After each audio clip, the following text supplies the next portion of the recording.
እሺ ህሊናችን ለጸሎት እናሰባስብ። በእግዚአብሔር ፊት መቆማችን እናስታውል። ጠላት ዲያብሎስ ያፈረበት፣ እኛ የአዳም ልጆች የከበርንበት ጌታችንና መላ ሰውነታችን ኢየሱስ ይንባል። በስመ ሥላሴ በስመ አብ ወወልድ ወመንፈስ ቅዱስ አሐዱ አምላክ። በስመ አብ ወወልድ ወመንፈስ ቅዱስ አሐዱ አምላክ። በስመ አብ ወወልድ ወመንፈስ ቅዱስ አሐዱ አምላክ አሜን። ቅዱስ እግዚአብሔር፣ ቅዱስ ኃያል፣ ቅዱስ ሕያው፣ ቅዱስ አዶናይ፣ ቅዱስ ኤልሻዳይ፣ ቅዱስ ጸባኦት፣ ቅዱስ ኢየሱስ፣ ቅዱስ ክርስቶስ፣ ቅዱስ አማኑኤል፣ አቤቱ የሠራዊት ጌታ፣ ቅዱስ እግዚአብሔር መድኃኔዓለም ኢየሱስ ክርስቶስ ሆይ ሳይከፋን እንደ ኃጢአታችን እንደ በደላችን ብዛት ሳትመለከት እንደ ቸርነትህና እንደ ምሕረትህ ብዛት በዚህ ሰዓት ስላደረስከን እንዲሁም በዚህ ሰዓት ስላሰባሰብከን እናመሰግናለን። ምስጋና ይሁን ለአብ፣ ምስጋና ይሁን ለወልድ፣ ምስጋና ይሁን ለመንፈስ ቅዱስ፣ ምስጋና ይሁን ለአብ፣ ምስጋና ይሁን ለወልድ፣ ምስጋና ይሁን ለመንፈስ ቅዱስ፣ ምስጋና ይሁን ለአብ፣ ምስጋና ይሁን ለወልድ፣ ምስጋና ይሁን ለመንፈስ ቅዱስ ዛሬም ዘወትርም ለዘላለሙ አሜን። አቤቱ አምላካችን መድኃኔዓለም ኢየሱስ ክርስቶስ ሆይ በስሜ አንድም ሁለትም ሶስትም ሆናችሁ ብትሰባሰቡ እኔ በዛ በመካከላችሁ እገኛለሁ ባልከው መሰረት እኛም ባሮችህ በስምህ አንድም ሁለትም ሶስትም ከዛም በላይ ሆነን ተሰባስበናልና በመካከላችን ተገኝተህ ታስተምረን፣ ትመክረን፣ ትገስጸን ዘንድ የአንተ መልካምና ቅዱስ ፈቃድ ይሁንልን። አቤቱ አምላካችን መድኃኔዓለም ኢየሱስ ክርስቶስ ሆይ እጅግ ስለምንወዳት ስለ ተወዳጇ እናትህ ስለ ቅድስት ድንግል ማርያም ብለህ ቀሪው ሰዓታችን ትባርክልን፣ ትቀድስልን ዘንድ ከርኩሳን መናፍስት ከዲያብሎስ እንድጠብቀን ኃይለ አጋንንት እንድታርቅልን በዲያብሎስና በሰራዊቱ እንድታሰለጥነን እኛ ባሮችን እንለምንሃለን።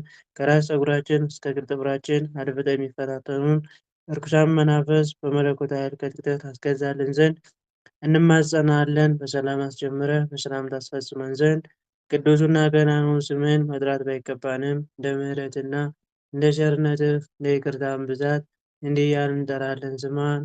አሜን።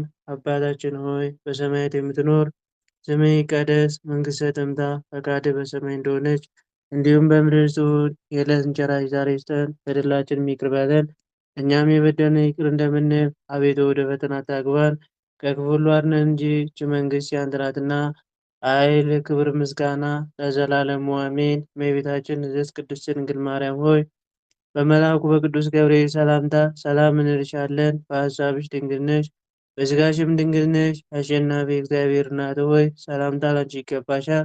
ከሴቶች ሁሉ ተለይተሽ አንቺ የተባረክሽ ነሽ።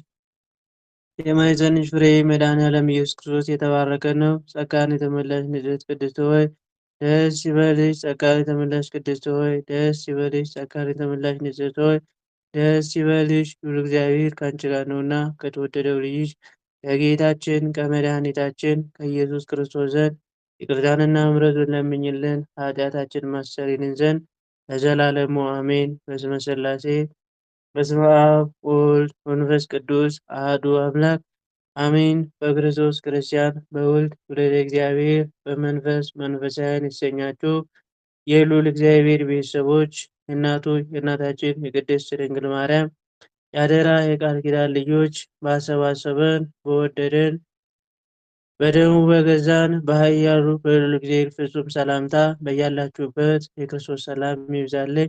እንደምን ዋላችሁ? እንደምን ቆያችሁ? እንደምን እስከ ሰዓት ደረሳችሁ? እንኳን በዕለቱ ታስበው ለሚውሉት ዓለማትን ለፈጠሩ ለአጋዕዝተ ዓለም ለቅድስት ሥላሴ ወርኃዊ መታሰቢያ እንዲሁም በዓመቱ ታስበው ለሚውሉት ቅዱሳን ጻድቃን ሰማዕታት በሰላምና በጤና እንዲሁም ደግሞ ለዐቢይ ጾም አራተኛ ሳምንት በሰላምና እንዲሁም ለዕለተ ሰንበት በሰላምና በጤና አደረሰን አደረሳችሁ። አሜን። ስለማይነገር ስጦታው እግዚአብሔር ይመስገን ብለን እንድናመሰግነው አንደበታችንን የከፈተ የአባቶቻችን አምላክ የሠራዊት ጌታ ቅዱስ እግዚአብሔር እሱ በፈጠራቸው በ22ቱ ስነ ፍጥረታት ስሙ ጽንፍ እስከ ጽንፍ የከበረና የተመሰገነ ይሁንልን። ስሙን ጠርተን ስሟን የማንተዋት የድኅነታችን መሠረት ወላዲተ አምላክ እማ ፍቅር እመ ጸባኦት እመ ትሕትና ቅድስት ድንግል ማርያም ልጇ ባከበራትና በወደዳት መጠን ስሟ ጽንፍ እስከ ጽንፍ የከበረና የተመሰገነ ይሁንልን። እኔም ቅዱስ ነኝና እናንተም ቅዱሳን ብሎ የጠራቸው ቅዱሳን መላእክት፣ ጻድቃን፣ ሰማዕታት እንደየማዕረጋቸው እንደየክብራቸው እንደየጸጋቸው እግዚአብሔር ባከበራቸው ልክ ስማቸው ከበረና ከፍ ከፍ ያለና የተመሰገነ ይሁንልን። አሜን። ስለማይነገር ስቶ በኃጢአታችን ብዛት በበደላችን ብዛት ሳይሆን በቸርነቱና በምሕረቱ ብዛት ለዚች ሰዓትና ጊዜ ተሰባስበን እንድናመሰግነው የፈቀደልን አባቶቻችን አምላክ የሠራዊት ጌታ ቅዱስ እግዚአብሔር በድጋሚ ስሙ የከበረና የተመሰገነ ይሁንልን። አሜን አሜን። በእውነቱ በጸሎት እንድንጀምር የረዳን አባቶቻችን አምላክ በድጋሚ ስሙ የከበረና የተመሰገነ ይሁንልን። ለእግዚአብሔር መልካምና ቅዱስ ፍቃድ የዕለቱ መርሃ ግብራችንን ጀምረናል ማለት ነው። የመርሃ ግብራችን እንግዲህ መጀመሪያ የሚሆነው መዝሙር ነው ማለት ነው። መዝሙሩን ለመዘመር አንድ አምላክ በሚሆን በአብ በወልድ በመንፈስ ቅዱስ ስም እናምናለን። በእናቱ በእናታችን በቅድስት ድንግል ማርያም ምልጃና ጸሎት እንዲሁም በቅዱሳን ተራዳኢነት እናምናለን። እያመንና እየተማጸን እንዘምራለን። በርጤሜዎስ ነኝ ዓይነ ስውር ምስኪን ከሩቅ የሰማሁት የጌታዬ ድምፁን ከብዙ ካታጎር እምርምታ መሃል የክርስቶስ ድምፁ በግልጽ ይሰማኛል። የክርስቶስ ድምፁ በግልጽ ይሰማኛል። በርጤሜዎስ ነኝ ዓይነ ስውር ምስኪን ከሩቅ የሰማሁት የጌታዬ ድምፁን ከብዙ ካታጎር እምርምታ መሃል የክርስቶስ ድምፁ በግልጽ ይሰማኛል። የጌታዬ ድምፁ በግልጽ ይሰማኛል። የልቦናዬ ዓይን ፈጽሞ ታውሯል። ዓይኔን ፈውስልኝ በርጤሜዎስ ይላል። አብዝቼ ጮኻለሁ ጌታ ማረኝ ብዬ በውስጤ የታየኝ ሲምረኝ ጌታዬ በውስጤ የታየኝ ሲምረኝ ጌታዬ በርጤሜዎስ ነኝ ዓይነ ስውር ምስኪን ከሩቅ የሰማሁት የጌታዬ ድምፁን ከብዙ ካታጎር እምርምታ መሃል የክርስቶስ ድምፁ በግልጽ ይሰማኛል። የጌታዬ ድምፁ በግልጽ ይሰማኛል። አንተን አይሰማህም ይሉኛል ብዙዎች፣ በኃጢአት ሰንሰለት ታስረሃል እግሮች። ስለዚህ አትልፋ ሲኦልን ጠብቃት። እንደዚህ ቢሉኝም እጮኻለሁ ሳልታክት እንደዚህ ቢሉኝም እጮኻለሁ ሳልታክት። በርጤሜዎስ ነኝ ዓይነ ስውር ምስኪን ከሩቅ የሰማሁት የጌታዬ ድምፁን ከብዙ ካታጎር እምርምታ መሃል የጌታዬ ድምፁ በግልጽ ይሰማኛል። የአምላኬ ድምፁ በግልጽ ይሰማኛል። የከበበውን ሰው ገለል በሉ እያለ በደሌን በደሙ ዋጋ እየከፈለ ስለ እኔ የሞተው ኢየሱስ ይመጣል። የልቦናዬን ዓይን ገልጾ ያሳየኛል። የልቦናዬን ዓይን ገልጦ ያሳየኛል። በርጤሜዎስ ነኝ ዓይነ ስውር ምስኪን፣ ከሩቅ የሰማሁት የጌታዬ ድምፁን፣ ከብዙ ቃታት ጉርምርምታ መሃል የክርስቶስ ድምፁ በግልጽ ይሰማኛል። የጌታዬ ድምፁ በግልጽ ይሰማኛል። አብዝቼ ጮኻለሁ ጌታ ማረኝ ብዬ፣ በግልጽ እየታየኝ ሲምረኝ ጌታዬ። በውስጤ በደልስ ሕይወቴ ዝላለች፣ ከአምላኬ ቸርነት ሕይወት ካላገኘች፣ በጌታ ቸርነት ሕይወት ካላገኘች።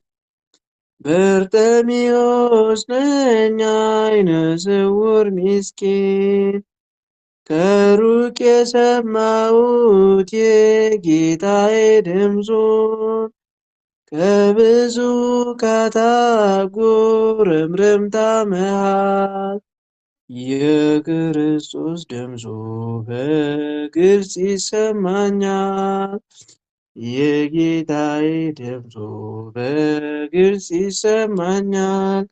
አሜን። ስለ ዝማሬው የዝማሬው ባለቤት እግዚአብሔር ስሙ የከበረና የተመሰገነ ይሁንልን። ለዘመረ አንደበት ሁሉ ዝማሬ መላእክትን ያሰማልን። አሜን አሜን። በእውነቱ ይደረግልን።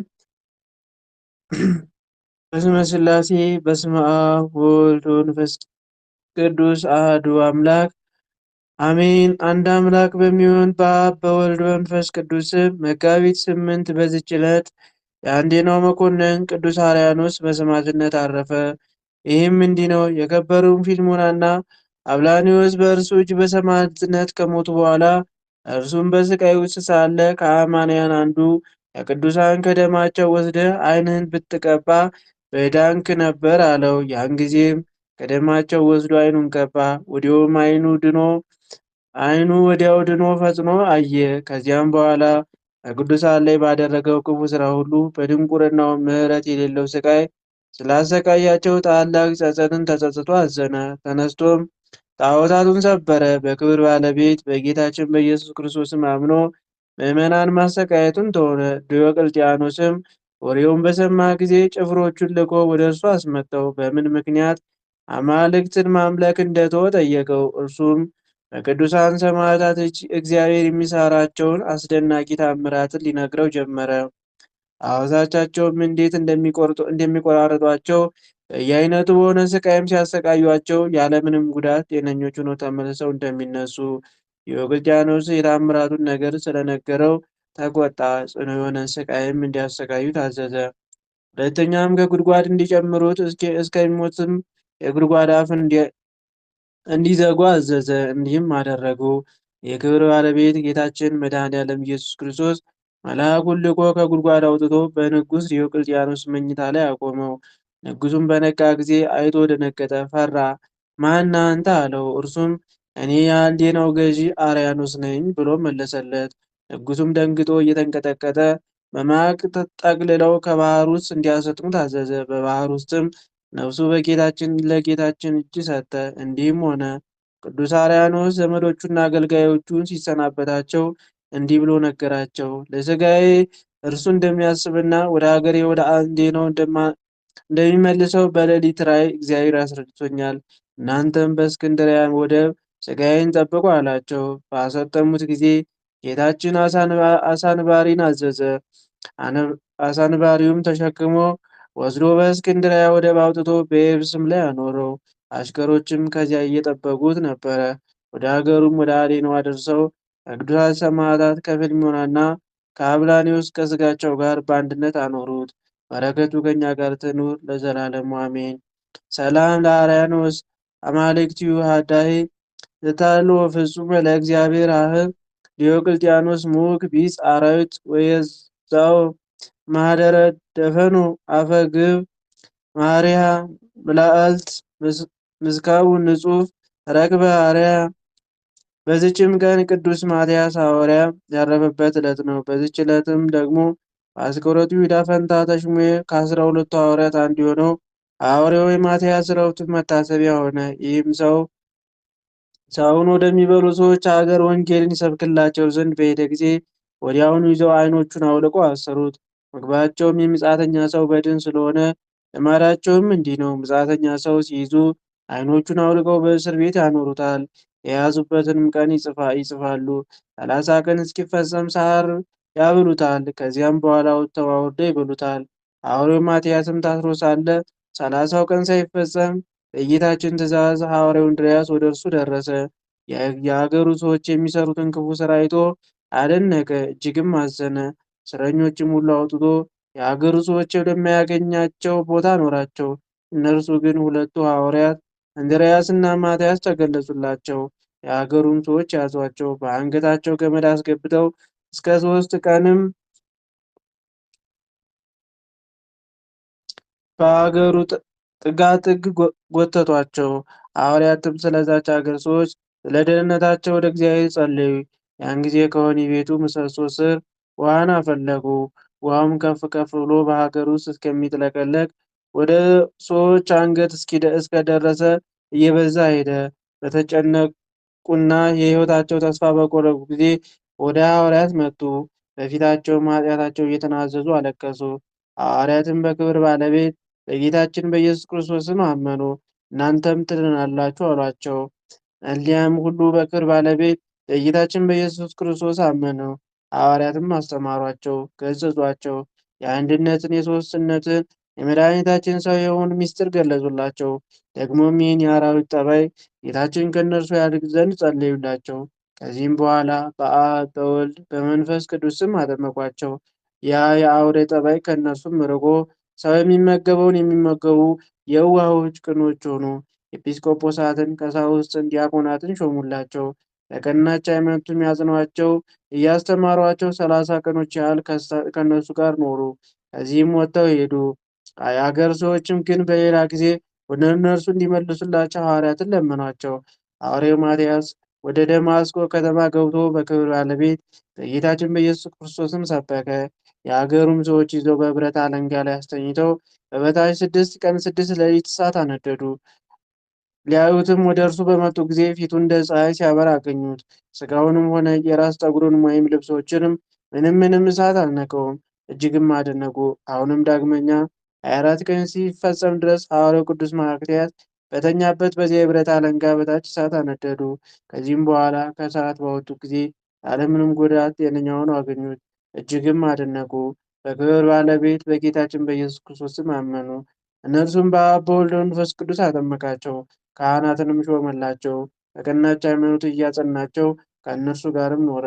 ከዚያም ተነስቶ ስሟ ላውን ወደሚባል ከአይሁድ ሀገሮች ወደ አንዲት ሄደ። በዚያም በጎ ዕረፍቱን አረፈ። ሥጋውንም በመልካም ቦታ አኖሩ። ከሥጋውም በሽተኞችን በመፈወስ ታላላቅ የሚያስደንቁ ተአምራቱም ተገለጹ። ልዩ የሆነች በረከቱ ከእኛ ጋር ትኑር ለዘላለሙ አሜን። ሰላም ለማትያስ ዘታሬ ወተፈቅረ አይንተ ይሁዳ የተሃልቁ ምስለ ሐዋርያት ህቡረ ከዊኖ ማትያስ በለዓል እኩያን ኄር ሥጋ ወልደ አምላክ ሲሳዮም ወዶሙ ክቡረ ተውላጠ ሲሳዮም ሎቱ ከመ ለሐም ሳህረ። በዚችም ቀን ቅዱስ ዮልዮስ ሊቀ ጳጳስ አረፈ። በዚችም ቀን ዳግመኛ በእስክንድርያ ለተሾሙ አባቶች ሊቃነ ጳጳሳት 11ኛ የሆነ የእስክንድርያ ሊቀ ጳጳስ ቅዱስ አባ ዮልዮስ አረፈ። ይህም አስቀድሞ በእስክንድርያ ቄስ ሆኖ ነበረ። እሱም ባለበት ዘመን የግብፅ አገር እንደርሱ ያሉ የሌለ አዋቂ ብልህ የሆነ ምሁር ነበረ። የክብር ባለቤት በሆነ በእግዚአብሔር ፈቃድ በእስክንድርያ ሊቀ ጵጵስና ተሾመ። ብዙዎችን ድርሳናትም ተግሣጻትም ደረሰ። የሹመቱም ዘመን ሰላም የሰፈነበት ነበረ። በቀናች ሃይማኖትም ያጸኑት ዘንድ ሕግና ሥርዓትም ሁሉ እንዲጠብቁ ሕዝቡን ሁልጊዜ ይመክራቸውና ያስተምራቸዋል። በወንጌላዊ ማርቆስ ወንበር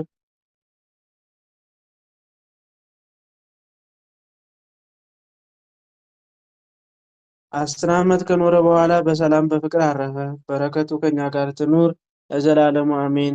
ሰላም ለዮልዮስ ሊቀ ጳጳስ ክቡር በእስክንድርያ አባይ ሀገር በሃይማኖት አይረፈ ወበሰናይ ምግባር ማህደር ነብረ ዲበ ዘሐዋርያ መንበር ሶበ ተፍጻመ ሎቱ ዓመታት 10 መጋቢት 8 ቀን የሚከበሩ ዓመታዊ ቅዱሳን በዓላት፦ አንደኛ ቅዱስ ማትያስ ሐዋርያት፣ ሁለተኛ ቅዱስ አረኒዎስ ሰማዕታት፣ ሦስተኛ ቅዱስ ዮልዮስ ሊቀ ጳጳሳት። በመጋቢት 8 የሚከበሩ ወርኃዊ በዓላት፦ አንደኛ ቅዱስ ሙሴ ሊቀ ነቢያት፣ ሁለተኛ ኪሩቤል፣ ሦስተኛ አባ ቢሾይ፣ አራተኛ አቡነ ኪሮስ፣ አምስተኛ አባ ሳሙኤል ዘደብረ ቀልሞን። እንዲህም ብለው ጸለዩ። አቤቱ ልብን ሁሉ የምታውቅ አንተ ከእነዚህ ከሁለቱ የመረጥከው አንዱን ግለጽ። ዕጣ አጣጣሏቸው። ዕጣውም በማትያስ ላይ ወጣ። ከ12ቱ ሐዋርያት አንዱ ተቆጠረ። የሐዋርያት ሥራ ምዕራፍ 1 ከቁጥር 24 ጀምሮ እስከ 26።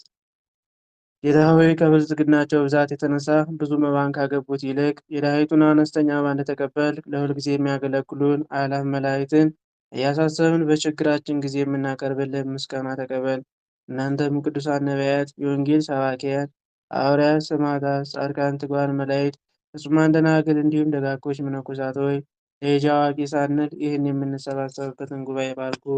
ይህን መጽሐፍ ወረቀት አዘጋጅቶ ብራና ዳምጾ የጻፈው ያጻፈውን ከግዕዝ ወደ አማርኛ የተረጎመውን ቃል ንባቡን በእርጋታ መንፈስና በተመስጦ ሕሊና ያደመጠ በደለኛንም ሁሉ የምታስምር የጌታ እናቱ በማርያም ጸሎት ኢየሱስ ክርስቶስ በአንድነት ይማረን፣ አሜን። በእውነቱ ይደረግልን።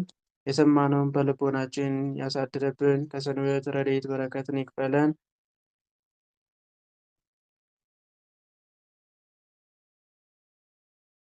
ሐዋርያትን በአክናፈ ዓለም ሰማዕታትን በደም ያጸና የአባቶቻችን አምላክ የሰራዊት ጌታ ቅዱስ እግዚአብሔር እኛንም በአንዲት ሃይማኖታችን ጸንተን ዛሬ የርስቱ ቀዳሾች ነገ የመንግሥቱ ወራሾች እንድንሆን የአምላካችን የመድኃኒታችን ኢየሱስ ክርስቶስ መልካምና ቅዱስ ፍቃድ ይሁንልን፣ አሜን። ይህን ጉባኤያችን ይባርክልን። በስሜ አንድም ሁለትም ሶስትም ናችሁ በተሰባሰቡን የመካከላችሁ እገኛለሁ ብሎ የነገረን መድኃኔዓለም ኢየሱስ ክርስቶስ ከተወዳጅ እናቱ ጋር በመካከላችን ይገኝልን፣ እኛንም በቸርነቱ ይጎብኘን፣ ከኃጢአታችን የሚያንጻን ለሀገራችን ለኢትዮጵያን ዳርና ዳሯን እሳት መሃሏን ገነት አድርጎ በቸርነቱ በምሕረቱ ይጠብቅልን። ለሀገራችን ለኢትዮጵያ ፍጹም ሰላምን አንድነትን ያድልልን። በአልጋ ቁራኛ በደዌ ዳኛ ተይዘው የሚሰቃዩት እህት ወንድሞቻችን በቸርነቱ ይጠብቅልን። ከሰንበት ረድኤት በረከት እንዲሁም በዕለቱ ታስበው ለሚውሉት ከአጋዕዝተ ዓለም ከቅድስት ሥላሴ ረድኤት በረከትን ይክፈለን፣ አሜን። አባታችን ሆይ በሰማያት የምትኖር፣ ስምህ ይቀደስ፣ መንግሥትህ ትምጣ፣ ፈቃድህ በሰማይ እንደሆነች እንዲሁም በምድር ትሁን። የዕለት እንጀራችንን ዛሬ ስጠን፣ በደላችንን ይቅር በለን እኛም የበደልነውን ይቅር እንደምንል፣ አቤቱ ወደ ፈተና አታግባን ከክፉ ሁሉ አድነን እንጂ ይህች መንግሥት ያንተ ናትና፣ ኃይል፣ ክብር፣ ምስጋና ለዘላለሙ አሜን። እመቤታችን ንጽሕት ቅድስት ድንግል ማርያም ሆይ በመልአኩ በቅዱስ ገብርኤል ሰላምታ ሰላም እንልሻለን። በሐሳብሽ ድንግል ነሽ፣ በሥጋሽም ድንግል ነሽ። አሸናፊ እግዚአብሔር እናት ሆይ ሰላምታ ላንቺ ይገባሻል። ከሴቶች ሁሉ ተለይተሽ አንቺ የተባረክሽ ነሽ፣ የማኅፀንሽ ፍሬ መድኃኔዓለም ኢየሱስ ክርስቶስ የተባረከ ነው። ጸጋን የተመላሽ ቅድስት ሆይ ደስ ይበልሽ። ጸጋን የተመላሽ እማፍቅር ሆይ ደስ ይበልሽ። ጸጋን የተመላሽ ንጽሕት ሆይ ደስ ይበልሽ፣ እግዚአብሔር ከአንቺ ጋር ነውና ከተወደደው ልጅሽ ከጌታችን ከመድኃኒታችን ከኢየሱስ ክርስቶስ ዘንድ ይቅርታንና ምሕረቱን ለምኝልን ኃጢአታችን ማስተሰርይልን ዘንድ ለዘላለሙ አሜን አሜን። በእውነቱ ይደረግልን።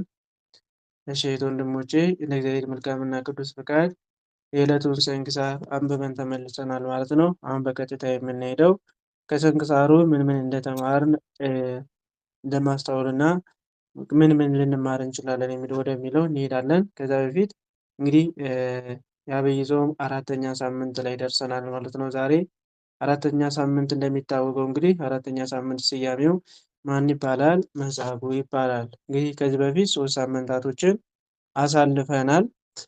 ዘወረደ፣ ቅድስት፣ ምኩራብ። አሁን ደግሞ 4ኛ ሳምንትን ይዘናል ማለት ነው። እግዚአብሔር አምላክ እንግዲህ በዚህ በአራተኛ ሳምንት ቅዱስ ያሬድ መጻጉዕ ብሎ ሰይሞታል ማለት ነው። ታሪኩን እንግዲህ በዚህ በዮሐንስ ወንጌል ላይ እናገኘዋለን ማለት ነው። እንግዲህ መጻጉዕ 38 ዓመት ሙሉ ተኝቶ የነበረ ሰው መነሳት ያቃተው በአልጋ ላይ ያለ ሰው የሌለው ተቆራምዶ ይኖር የነበረ ሰው ነው። በባህሪው ሲታይ የአዲስ ኪዳን ሕመምተኛ ነው። እንግዲህ መድኃኔዓለም ኢየሱስ ክርስቶስ በመጣበትና ጊዜና ሰዓት ከመድኃኔዓለም ከኢየሱስ ክርስቶስ 6 ዓመት ቀደም ብሎ የተወለደ ሰው ነው መጻጉዕ። ነገር ግን ጊዜ ዘመን ሸሽቶት ጥሎት ተቆራምዶ የሚኖር በአልጋ ቁራኛ በደዌ ዳኛ ተይዞ የአዲስ ኪዳን ሕመምተኛ የአዲስ ኪዳን ችግርተኛ ሆኖ መድኃኔዓለም ኢየሱስ ክርስቶስ ያገኘው ነው። እንግዲህ በአዲስ ኪዳን ዘመን ውስጥ ዝም ብሎ የመዳን ጊዜ የሚጠባበቅ በተስፋ የሚጠብቅ ሰው ነው መጻጉዕ ማለት ነው። ግን ደግሞ ትህትናና ፍቅር ነበረው። በተስፋ እየጠበቀ አምላኩን በተስፋ ይጠብቀው ነበረ። ትህትናና ፍቅር የነበረው ሰው ነው መጻጉዕ።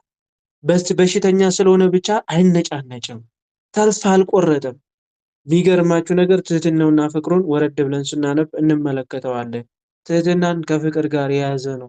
ምንም እንግዲህ ታውቃላችሁ እኛ ሀበሾች ብንሆን አይደለም 38 ዓመት ይቅርና በህመም ተይዘን ለ2 ወር ህመም ስንጠየቅ ምን አይነት ባህሪና ምን አይነት ማለቃቀስ ምን አይነት እንጉርጉሮ እንዳለብን ይታወቃል። መጻጉዕ ግን ለ38 ዓመት ያክል በአልጋ ቁራኛ በደዌ ዳኛ ሆኖ ትህትናና ፍቅር ያለው ሰው ነው። ተስፋ አልቆረጠም። ተስፋ የቆረጠ አይደለም። በውስጡ አንድ አመልካች የሆነ ባህሪ ነበረው መጻጉዕ። በተስፋ አምላኩን የሚጠብቅ ሰው ነበረ በእውነቱ። የዮሐንስ ወንጌል ምዕራፍ 5 ከቁጥር 2 ጀምረን ስናነበው በኢየሩሳሌም በበጎች በር አጠገብ በዕብራይስጥ ቤተ ሳይዳ የምትባል አንዲት መጥመቂያ ነበረች። 5 መመላለሻ ነበረባት። በእነዚህ ውስጥም ይኸው መንቀሳቀስ እየጠበቁ በሽተኞች፣ ዕውሮችን፣ አንካሶችንም ሰውነታቸውንም የሰለለ ብዙ ሕዝብ ይተኙ ነበረ። የት? ቤተ ሳይዳ። አንዳንድ ጊዜ የጌታ መልአክ ወደ መጠመቂያይቱ ወርዶ ውሃውን ያናውጥ ነበረ። እንግዲህ ከውሃው መናወጥ በኋላ በመጀመሪያ የገባ ከማናቸውም ካለበት ደዌ ጤና ይሆን ነበረ። በዚያም ከ38 ዓመት ጀምሮ የታመመ አንድ ሰው ነበረ። ኢየሱስም ይህን ሰው ተኝቶ ባየ ጊዜ እስካሁን ብዙ ዘመን እንዲሁ እንደነበረ አውቆ ልትድን ትወዳለህን? አለው። ድውዩም ጌታ ሆይ ውሃው በተናወጠ ጊዜ በመጠመቂያይቱ ውስጥ የሚያኖረኝ ሰው የለኝም አለ። ሰው የለኝም። ጌታችን አምላካችን መድኃኔዓለም ኢየሱስ ክርስቶስ የድውያንን ሥጋ በተአምራት ድውያንን ነፍስን በትምህርት ለማዳን ከወላዲተ አምላክ ከቅድስት ድንግል ማርያም ሥጋ ሆኖ በመጣበት ጊዜና ወራት ነው እንግዲህ መጻጉዕ የተገኘ። መጻጉዕ ማለት እንግዲህ በሽተኛ ማለት ነው። ባጭሩ በሽተኛ አምላካችን በአጭር ቁመት በጠባብ ደረት ተወስኖ በዚች ምድር ሲመላለስ ብዙዎችን ከደዌ ዳኛ ከአልጋ ቁራኛ ገላግሏቸዋል። ከነዚያም ውስጥ አንዱ መጻጉዕ ነው። በዚህ ሳምንት ውስጥ ላይ በጣም ብዙ ሰዎች ተፈውሰዋል። ከአልጋ ቁራኛ፣ ከደዌ ዳኛ፣ ካለማየት፣ ከዓይነ ስውርነት ብዙ ሰዎች የተፈወሱበት ሳምንት ስለሆነ ነው። ለዛም ነው አንዱ መጻጉዕ የተባለበት ማለት ነው። 38 ዓመት አልጋ ላይ ሰውነቱ ለምሾ ሆኖ ታሞ የነበረ ሰው ነበር ነው የሚለን። ይህ ሰው የህመሙ ዘመን በጣም የረዘመ ነው። 38 ዓመት ነው። ዘመዶቹ ሁሉ እየሰለቹ ነው ትተውት ሄዱ። የማስታመሙን ነገር ችላ ብለው ጥለውት ሄደዋል። አለኝ የሚላቸው ወገኖቹ ዘመዶቹ ጥለውት ሄደዋል። መጻጉዕ ህመምተኛው ዘመዶቹ በተወት ቦታ ላይ ጥለውት በሄዱ ቦታ ላይ የእግዚአብሔር ማዳን በተስፋ ይጠብቅ ነበር። የቱን ሳይዳ በመጠበቂያ በጸበል ቦታ አጠገብ ተኝቶ ነው እንግዲህ። ቤተ ሳይዳ ማለት እንግዲህ 5 በር ያላት ናት። 5 መግቢያ መንገድ ያላት ቦታ ናት ቤተ ሳይዳ። 5 መጠመቂያ ያላት ናት። በ5 ቦታ 5 አይነት ሰው ነው የሚቆዝባት። በ5ቱም ቦታ የሚገባ ሰው በአንድ ቦታ ሽማግሌዎች፣ በአንድ ቦታ የሴቶች፣ በአንድ ቦታ የወንዶች፣ በአንድ ቦታ የወጣቶች 5 ቦታ ነው ያላት። የካህናት መግቢያ፣ የወንዶች መግቢያ፣ የሴቶች መግቢያ የድምር የሁለቶችን መግቢያ እነዚያ ውስጥ በአምስቱም ቦታ የሚወጣ የሚገባ አለ። እየገቡ እየወጡ እየዳኑ ይሄዳል። መልአኩ ውሃውን ሲያናውጠው እየዳኑ እየተፈወሱ ይሄዳሉ።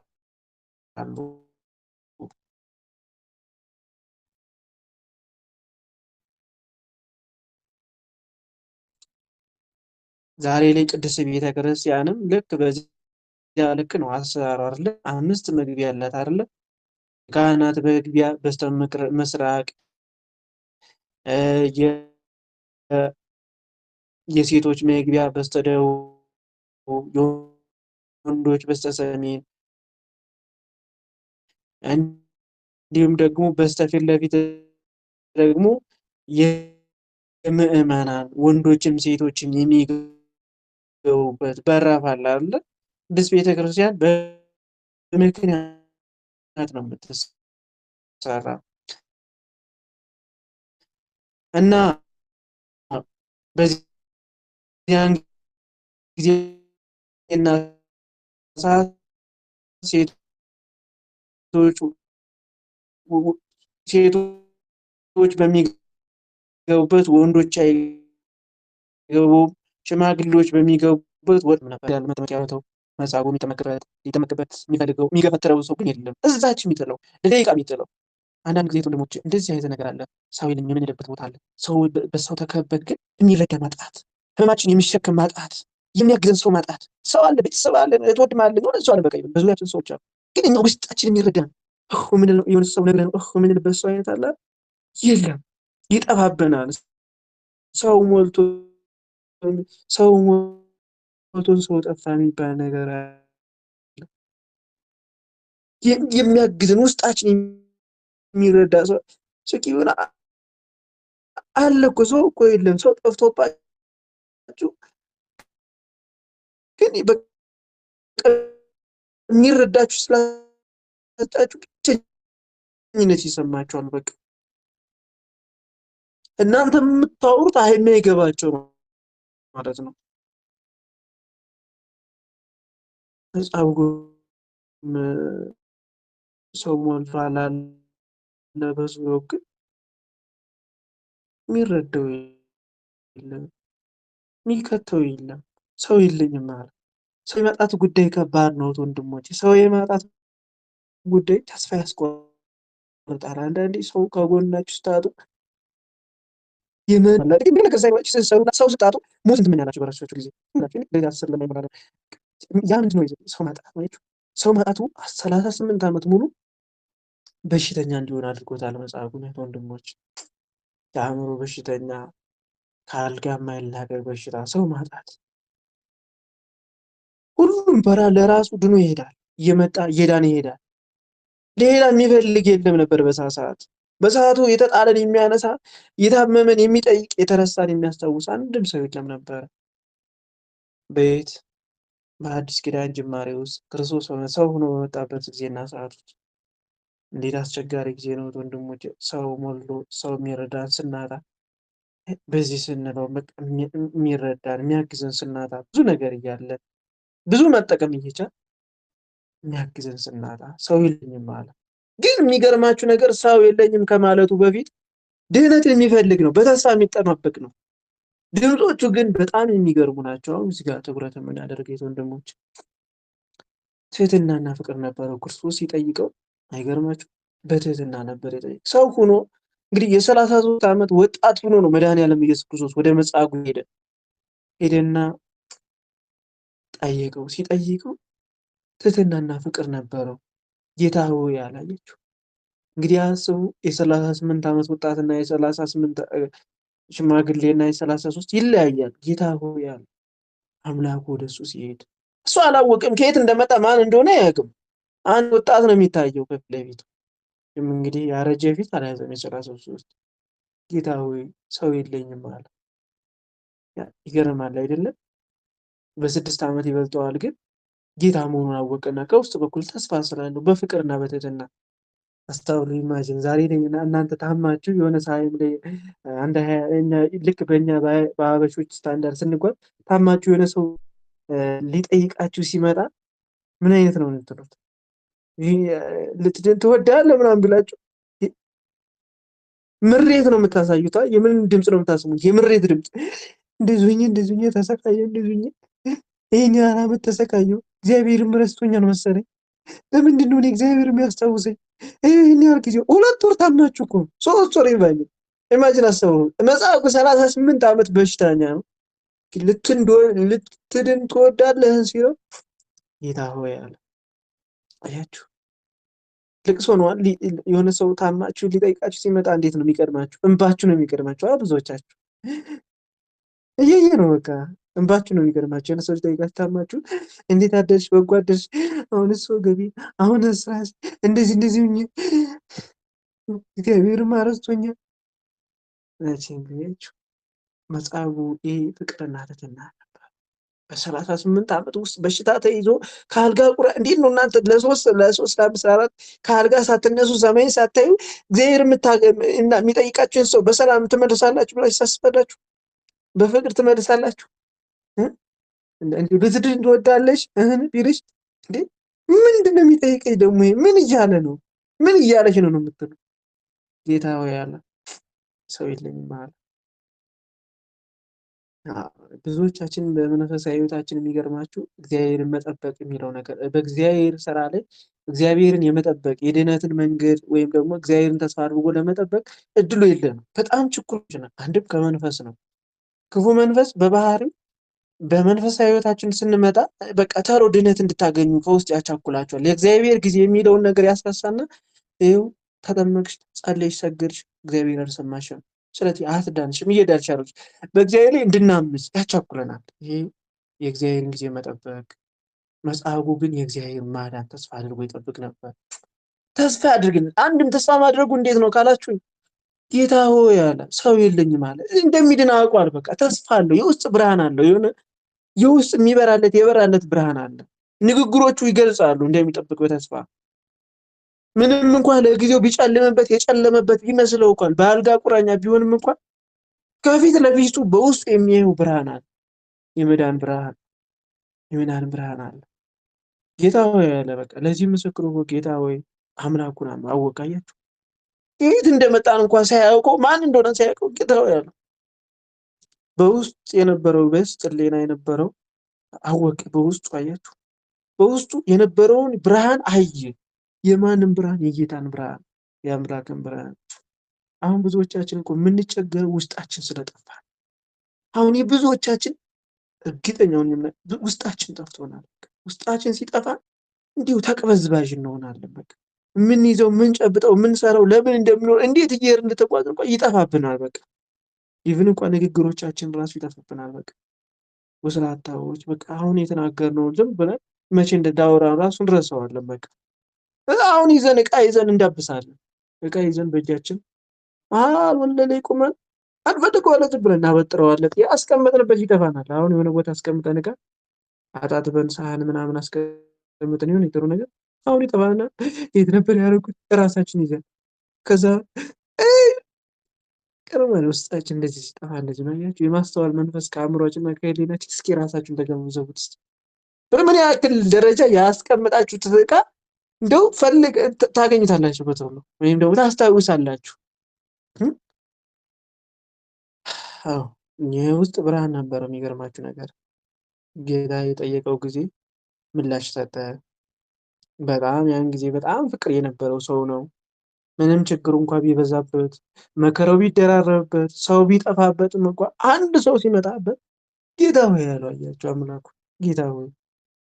ብርሃኑ ከውስጥ በኩል ግን አልጠፋም። አያችሁ እናንተ የፈተና መብዛት ብርሃናችሁ ከውስጥ እንዲጠፋ የምታደርጉበት ጊዜና ታይም አለ። የሚገርማችሁ ነገር ብዙዎቻችን ፈተና ሲበዛባችሁ ብርሃናችሁን ያለችውን ጭልጭል የምትለዋን እንኳን ትታችሁ ትወጣላችሁ። ከመንፈሳዊነታችሁ ከጾም ከጸሎት ከስግደት ትታችሁ ትወጣላችሁ። ሰገድኩ ጸለይኩ ማለት ይሉናል። ዝም ጸጥ ረጭ ምንም ለውጥ ስለሌለ እንደውም ኪሳራ እየከሰርኩ ስለሆነ እሷ እኮ አስግዳ ጸልይ ያቺ ጭል የምትለውን ብርሃን ታጠፋላችሁ። ለማጥፋት ትግያ ትገጥማላችሁ። ሄዳችሁ የሰበሰባችኋትን ነገር ድህነታችሁ እንኳን ኢቭን ዛሬ ሊሆን ትናንትና ማታ ትተውታላችሁ። ድህነታችሁ እግዚአብሔር ጊዜውን ጠብቆ ሰዓቱን ጠብቆ ነገ ነው እንኳ ባይላችሁ ነገ ሊፈውሳችሁ ዛሬ ተስፋ ቆርጣችሁ ከመንፈሳዊነታችሁ ትወጣላችሁ። ውስጣችን መጥፋት ነው። አያችሁ። አንዳንዴ ዛሬ ላይ ሁላችንም ብዙዎቻችን ውስጣችን ከመጥፋቱ ጋር ተያይዞ የሚገርማችሁ ነገር በቀላሉ ነገረኞች ነን። በቀላሉ ነገሮችን አንረዳቸውም። በቀላሉ የሆነ ነገር ሲነገረን የምናጣምመው ወደ መጥፎ እንጂ ወደ ጥሩ ብዙውን ጊዜ አናጣምመም። እንዴት ነው? እኔ የሚገርመኝ በእውነቱ ብዙዎቻችን የሚገርማችሁ ነገር የሆነ ነገር ስናገር ምን ለማለት ፈልገህ ነው? ምን ማለት ፈልገሽ ነው? ይሄን ብለሽ ነው? ይሄን አልሽኛል? እንደዚህ ብለሽ ነው አይደል? የማይገናኘው ነው። አያችሁ። በቀላሉ ነገረኞች በቀላሉ ነገረኞች ነን። ውስጣችን ሲጠፋን በቀላሉ የመናፍስትን ቋንቋ በአእምሯችን እንይዛለን። የመናፍስት ቋንቋ ውሸት፣ ሐሜት፣ ትዕቢት፣ ክፋት፣ ምቀኝነት፣ እብሪተኝነት ይሄ ውስጣችን ጋር የመናፍስት ቋንቋ ይሏቸዋል። እነዚህ ናቸው የመናፍስት ቋንቋዎች። የእግዚአብሔር ቋንቋ ፍቅር ነው፣ እምነት ነው፣ ተስፋ ነው ወይስ የእግዚአብሔር ቋንቋ ነው? እግዚአብሔር አንድና አንድ የሚሰማው ድምፅ ምንድነው ካላችሁ ፍቅር ነው። እግዚአብሔር ፍቅር ነው። ከሁሉ ነገር በላይ እግዚአብሔር ፍቅር ነው። ይሄ የሚያልቅ ፍቅር አይደለም። እሱ ነው። እና የመናፍስት ቋንቋዎች ደግሞ እነዚህ ናቸው። ትዕቢት፣ ክፋት፣ ምቀኝነት፣ ውሸት፣ ትዕቢት። እነዚህ ቋንቋዎች በቀላሉ አዳልትሽ እናደርጋቸዋለን። እነዚህ ድምፆቻችን ክፍል ይሆናሉ። ውስጣችን ሲጠፋ ነው ውሸትን አዳልት እናደርግና ውስጣችን ሲጠፋ እንደዚህ ናቸው። ውሸትን እንደ ኖርማል እንቆጥረዋለን። ጌታዊ ሰው የለኝም አለ መጽሐፉ። ያኔ እኛ ኢትዮጵያውያን ብንኖር ኑሮ ሰው የለኝም አይደለም የምንለው። እንዲህ አይነት ጥያቄ የጠየቀኝ ለምንድን ነው የጠየቀኝ? ይህን እንግዲህ ጥያቄ ትጠይቀኛለህ ወይ ነው የምንለው። ለምን ነው የጠየቀኝ? እንዲህ አንድና አንድ ምን አማራጭ? አዎ ድናለሁ። ሌላ ምን ልንል እንችላለን? ምን ለማለት ፈልገህ ነው? አጣም ነው የምንረዳው። ይህ ሰው ግን አልጋ ላይ የሚገርማቸው ነገር ተቆራኝቶ በአልጋ ላይ የተናገረው ነገር ምንድን ነው? ጌታ ሆይ የሚል ድምፅ ነበረ። ከውስጥ ወደ ውጭ የወጣ ድምፅ ከውስጥ ነው የወጣ። እግዚአብሔር ይመስገን። የውጭ ድምፅን ከውጭ የምናሳያቸው ድምፆች እያንዳንዳቸው ውስጣችን ማንነታችን ሰዎች እንዲረዱት እናደርጋለን። አንዳንዶቻችን ነው እኔ እኮ ውስጤ የዋህ ነው በጣም ግን አፌ ብቻ ይለፈልፋል። ሰው ውስጥ የዋህ ነው አይደለም። ወንድሞቼ ድምፆቻችሁ እያንዳንዱ መንገዶቻችሁ እናንተነታችሁን ይገልጻሉ። ፍቅርን ያመለክታሉ፣ ክብርን ያመለክታሉ። የውጩ ድምፅ ሰላማችሁን ያመለክታል። ምክንያቱም ከውስጥ ነው መጀመሪያ የሚወጣ ተጠንስሶ የሚወጣው ከውስጥ ነው። እባብ መርዙን ተፍቶ መርዙን ከተፋ በኋላ እንደፈለጋችሁ ብታንገላቱት ዱላ እኔ ብዬ ማስበው ምንድነው ሰው ቃል የሰበረው ሰው ይበልጣል። በዱላ በቃል ሰዎችን ከምትሰብሩ ከምታስቀይሙ ይልቅ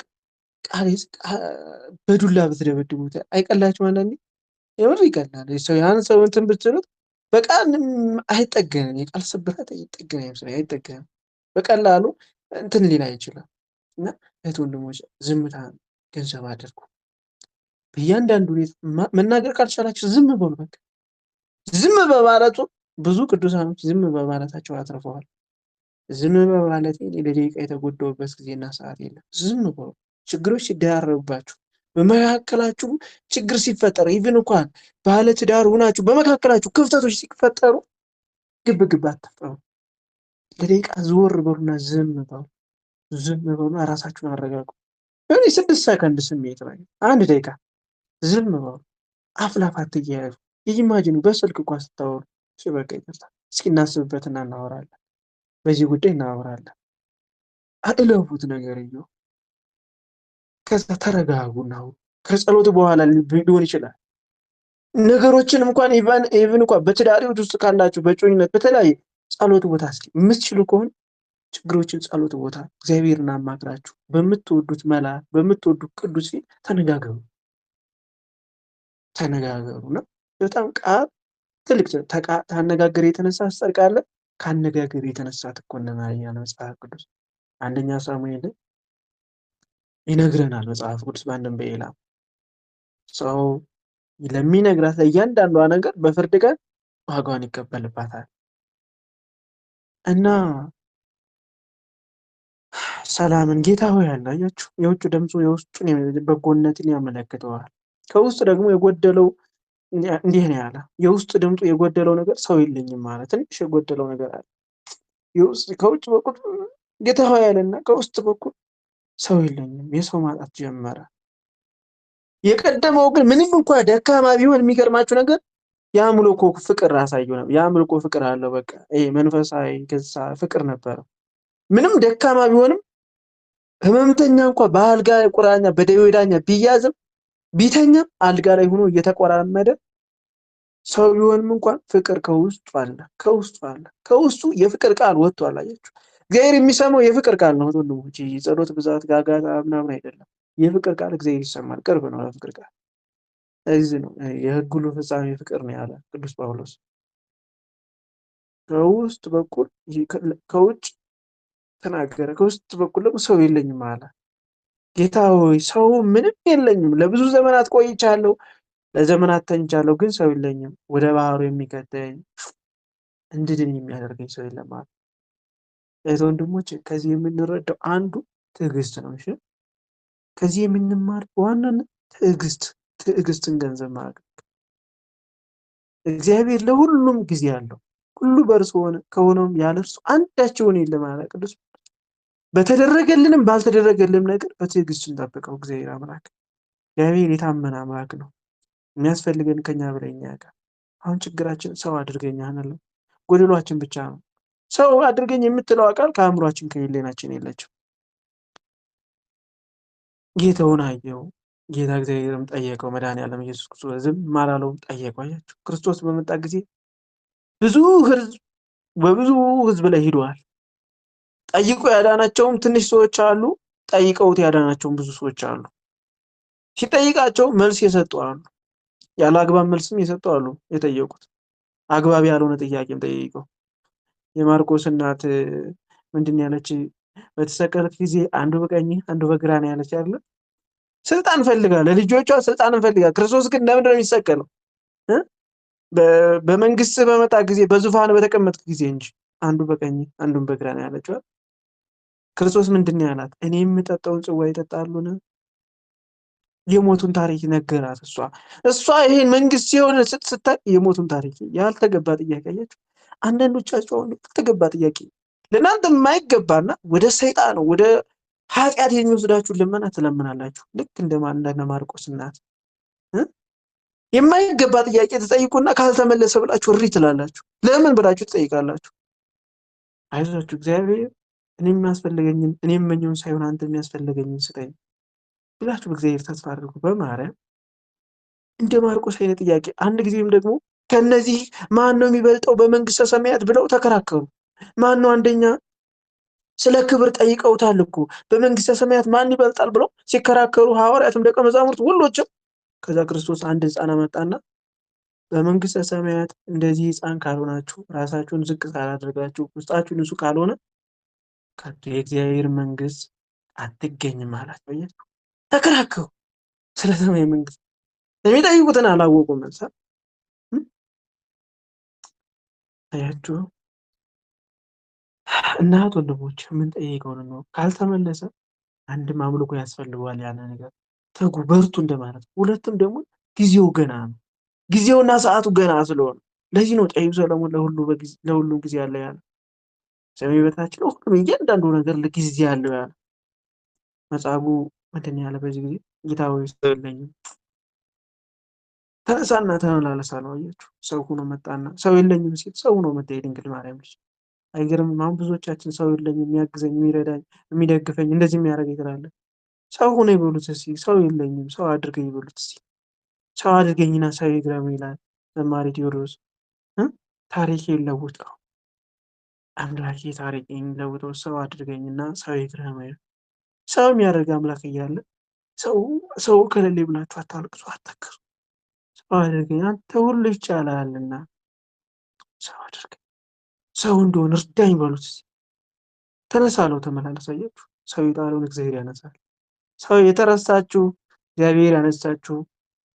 የት እሷማ አለቀላት ሞታለች አልቆለታል የተባላችሁ የላችሁም። ዛሬ ከጠላቶቻችሁ በላይ ሆናችሁ የተቀመጣችሁ ጊዜና ዘመን እግዚአብሔር አንስቷችሁ።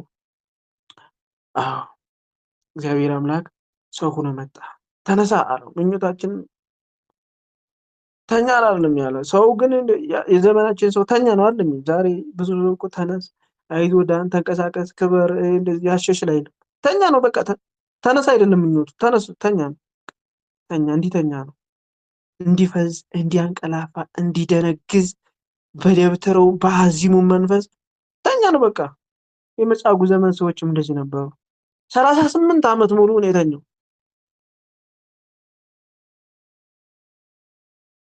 እኛ በእኛ ዘመን ብዙ መጻጉዕዎች አለ፣ ግን ክርስቶስ መጣና ተነሳ፣ አልጋህን ተሸክመ ሄድ አለ። ቃል ተናገር ልጄ እፈውሳለሁ ያለ መቶ አለቃው ተነሳ አለው በቃ። እንግዲህ ሰማይና ምድር የፈጠረው በአካለ ሥጋ ወላዲተ አምላክ ቅድስት ድንግል ማርያም ሰው ሆኖ መጣና አንተን ሳላስነሳህ ወደ ቀራንዮ አልሄድም አለው። አንተ ተነስተህ ትመላለሳለህ እኔ ከመሄዴ በፊት እኔ ያለው አለ። ሰው ሆኖ መጣ። እንደዚህ ነው አያችሁ፣ የጌታ መንገድ እንደዚህ ነው። የተራቡትን የተጠሙትን ጊዜ ዘመን የጣላቸውን ሊያነሳ ነበር የመጣ ክርስቶስ ኢየሱስ። ጊዜ ዘመን የጣላቸው ድውይ ያደረጋቸውን ወዳሉበት አይደለም ለበሽተኞች ነው እግዚአብሔር አምላክ ይመጣል። ያ ብሎ ሲመጣ ጉዞውን ሲጀምር ባለጸጎች ቤት አይደለም የገባው፣ ድውዮች ቤት ሄደ። በድውዮች ቤት ሳይኖሩ ተመላለሰ። ድውዮቹን ፍለጋ ተመላለሰ ሄደ። የደቀ መዛሙርትም መንገድ ይህ ነበረ። የሐዋርያትም መንገድ እንደዚህ ነበረ። ተነስና አልጋህን ተሸክመ ሄድ አለው። ተሸከማት አለው። ደግሞ ጥላት ሄድ አይደለም ያለው። የሚገርማችሁ ነገር ተሸከማት። ባለ ሁለት ሆናት። ያቺ አልጋ እኮ ባለ ሁለት ሆናት። ባለ ውለታውን ይመልስ ዘንድ ተሸከማት አለ። ተሸክመው ነበር 38 አሁን ተሸከማት አለው። አልጓም ተጎብኝታለች። ምክንያቱም 38 ያየው አይደለም የእግዚአብሔር ማዳን እንዲገለጽ ዛሬ ላይ ጊዜ፣ ወቅት፣ ሰዓት የእግዚአብሔር ማዳን ይፈልጋሉ አይደል? በጣም ተቸግረናል። በዛ ዘመን የነበሩት ህብረተሰብ ክፍሎች ወደ ሰው አያዩ። ምክንያቱም አንደኛ ፍቅረ ነዋይ ይዟቸው ነበር። ወርቅ ፍለጋ ነበረ የሚሮጡት። የወርቅ ፍለጋ የበረታበት ዘመን፣ ፍቅረ ነዋይ ያየለበት ዘመን ነበር። ክርስቶስ የመጣበት ዘመን ስልጣን ሽኩቻ፣ በተለይ በፈሪሳውያንና በሰዱቃውያን ሰዓትና ወቅት የስልጣን ሽኩቻ ነበረ። ለስልጣን ነበረ። ወደ ድዌዎች የሚሄድ ሰው የለም ነበረ። በዚህ ጊዜ የተቸገረ የተጨነቀው የአብሔር አምላክ ረድኤት እስኪመጣ ድረስ ጠብቅ ነበረ። ታሟል። ማንም ዞር ብሎ የሚመለከተው ሰው አልነበረ። 38 ዓመት ሙሉ እንግዲህ አስቡት። ይህ አይነት ሰው የሚጎበኝ የሚያይ ሰው አልነበረም። ሰው የለኝም አለ። በእሱ የወደቀን የሚያይ አልነበረም ነበረ። በሰዓቱ የወደቀውን የሚያይ፣ የተጨነቀውን የሚመለከት፣ የተራበውን የታረዘውን የሚመለከት የሚጎበኝ ከሰማያት ወረድና መጣ። መጥቶ 38 ዓመት የተኛው መጻጉዕ አልተጸየፈውም። ይሸታል ግን አልተጸየፈውም። እስከነፍሱ ነው። አያችሁ፣ ሰውን ስታግዙ አትናቁት። እያንዳንዱ ነገር ቀርባችሁ እንኳን ኢቭን ቀርባችሁ ቢሸታችሁ እንኳን ስታግዙት እንደ ሰውነቱ አግዙት። ፊቱ ላይ ያልሆነ ስሜት እንዳይፈጠርባችሁ ወንድሞች፣ እግዚአብሔርን ታሳዝናላችሁ። ያ ሰው በእግዚአብሔር ላይ እንዲማረር አታድርጉት።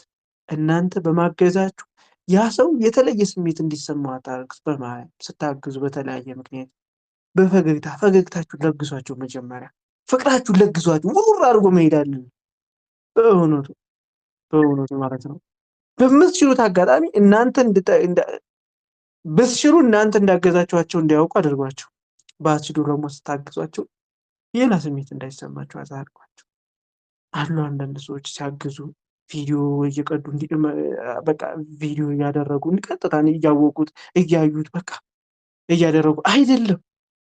በሆነ እንደዛ አይደለም። በሚያውቁት በማይነቃ መልኩ ነው። በማይነቃ መልኩ እነሱ የበታችነት እንዳይሰማቸው ነው። ወንድሞች ቀጣ ብድግ አድርጋችሁ እነሱ እንዲሰማቸው አታድርጓቸው። እነሱ እናንተ መርዳታቸው በመርዳታቸው እንዲሰማቸው አታድርጓቸው። አይታችሁ እንደሆነ ዝክረ ቅዱሳን ላይ በጣም ብዙ ቪዲዮዎች አሉ። ከመዝሙር ጋር አታች አድርጌ የምለቅላችሁ ለወንድሜ ወልደ አማኑኤል እያንዳንዱ ሙሉ መረጃው አለ። አንድ ሰው አያውቅም። አንድ ሰው ቪዲዮ ማድረግን አያውቅም። እያንዳንዱ ቤተክርስቲያን መረጃ፣ እያንዳንዱ የአቅመ ደካማ መረጃ፣ ኢቭን እያንዳንዱ ልብስ እኮ አለ ቁርባን ለምን እያንዳንዱ 75 ብር መቶ ምናምን ቪዲዮ አለ።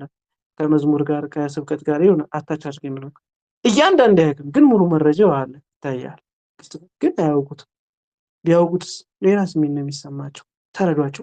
በፈገግታ አንዳንዴ አይታችኋል፣ በፈገግታ ነው የሚቀበሉ ደስ እያላቸው በቃ ፊታቸው ምንም ጭምትር ምንም ምን አይልም። በቃ ሰዎች የምትረዱበትን የሆነ ነገር ብቻ ከባድ ወይም ቀላሉ ነገር መስጠት አለ አሰጣጥ መንገዱ ትንሽ ነገር እንኳን ፈገግታ ሰጣችኋቸው፣ 1 ብር ከሰጣችኋቸው የሚገርማችሁ ነገር በዛች እግዚአብሔርን ያመሰግናሉ። ፈገግታ ለግሳችሁ፣ ቅድሚያ ፈገግታ ለግሳችሁ እና እሱ ምንድን ነው ያለው? መጻጉዕ የመዳን ድምፅ ለመጀመሪያ ጊዜ ሲሰማ ፍቅር ነበረው። አያችሁ፣ የጠበሉን ቦታ ሲያው ሊያድነኝ የሚችል የለም። አዎ ጌታ ተወልዶ ስሙ የተመሰገነ ይሁንና መጣና እስከነ ቆሻሻው ጠጋ አለው። አያችሁ፣ ጠጋ አለው፣ ሸተዋል። ጠጋ አለውና ተነሳለው፣ አልተጸየፈውም። ተነስና አልጋህን ያዝና ተመላለስ አለው። አምላካችን መድኃኒዓለም ኢየሱስ ክርስቶስ ተወለደና ተነስ፣ አልጋህን ይዘህ ተመላለስ አለው። ሂድ አለው። አያችሁ፣ እስከነ ሽታው ነው የተዘጋው፣ እስከነ ቆሻሻው አልተጸየፈውም። አያችሁ፣ የተጣሉትን የቆሸሹትን ጊዜ ዘመን የጣላቸውን የሚያነሳ ጌታ እና በእያንዳንዱ መንገድ ስንጓዝ እህት ወንድሞች ከኛ ዝቅ ያሉትን በአቅም የደከሙትን በዚህ ጊዜ በዘመን የደከሙትን ከምንም በላይ ቅድሚያ የምትሰጡት እናንተ የምትሰጡት ነገር ሳይሆን የምትሰጡበት መንገድ ይለይ ይገባል። የምትሰጡበት እያንዳንዱ መንገድ ልታውቁትና ልትለዩት ይገባል። በእውነቱ ይህ ሲሆን እግዚአብሔር ደስ ይለዋል፣ ያ ሰውም ደስ ይለዋል፣ የሚሰጠውም ሰው ደስ ይላል። ምክንያቱም እዛ ሰው ፊት ላይ ፈገግታ አዝነርቷል። መጀመሪያ በዛ ሰው ፈገግታ ማን ደስ ይሰኛል? እግዚአብሔር ደስ ይሰኛል። በዚያ ሰው መበሳጨትና ንዴት ማን ደስ አይሰኝም? እግዚአብሔር ደስ አይሰኝም። ስለዚህ ወንድሞቼ ከዚህ ይህን እንማራለን። ሌላኛው እንግዲህ በጥብቅ የምንማረው ነገር ምንድን ነው? እግዚአብሔርን ጊዜ ማስተዋል እንዳለብን። የእግዚአብሔርን ጊዜ 38 ዓመት ለመዳን ይሄ ሰው ምን ያስፈልገው ነበር? 38 ዓመት መጠበቅ እንዳለበት ይሄ ሰው ለመዳን 38 የእግዚአብሔር ጊዜ ማለት ይሄ ነው። እንግዲህ በጊዜው ማን መጣ? ሰው ባይኖሩ ሰው ሆኖ መድኃኒዓለም መጣ። የሚያስጠምቀኝ የሚያድነኝ ሰው ያስፈልገኝ አይደለም። ጊዜ ያለው ጊዜውን ከጠበቀ በየትም ብትሆኑ እግዚአብሔርን አትሸውሩትም፣ ሞትንም አትሸውሯትም፣ ድህነትንም አትሸውሯትም። በጊዜዋ ግን ያለ ጊዜዋ አጉል መታታል። እንደዚህ ሆኜ ለፈው ይሄን አደረጉ ይሄን ሞከሩ። ጊዜው አይደለም።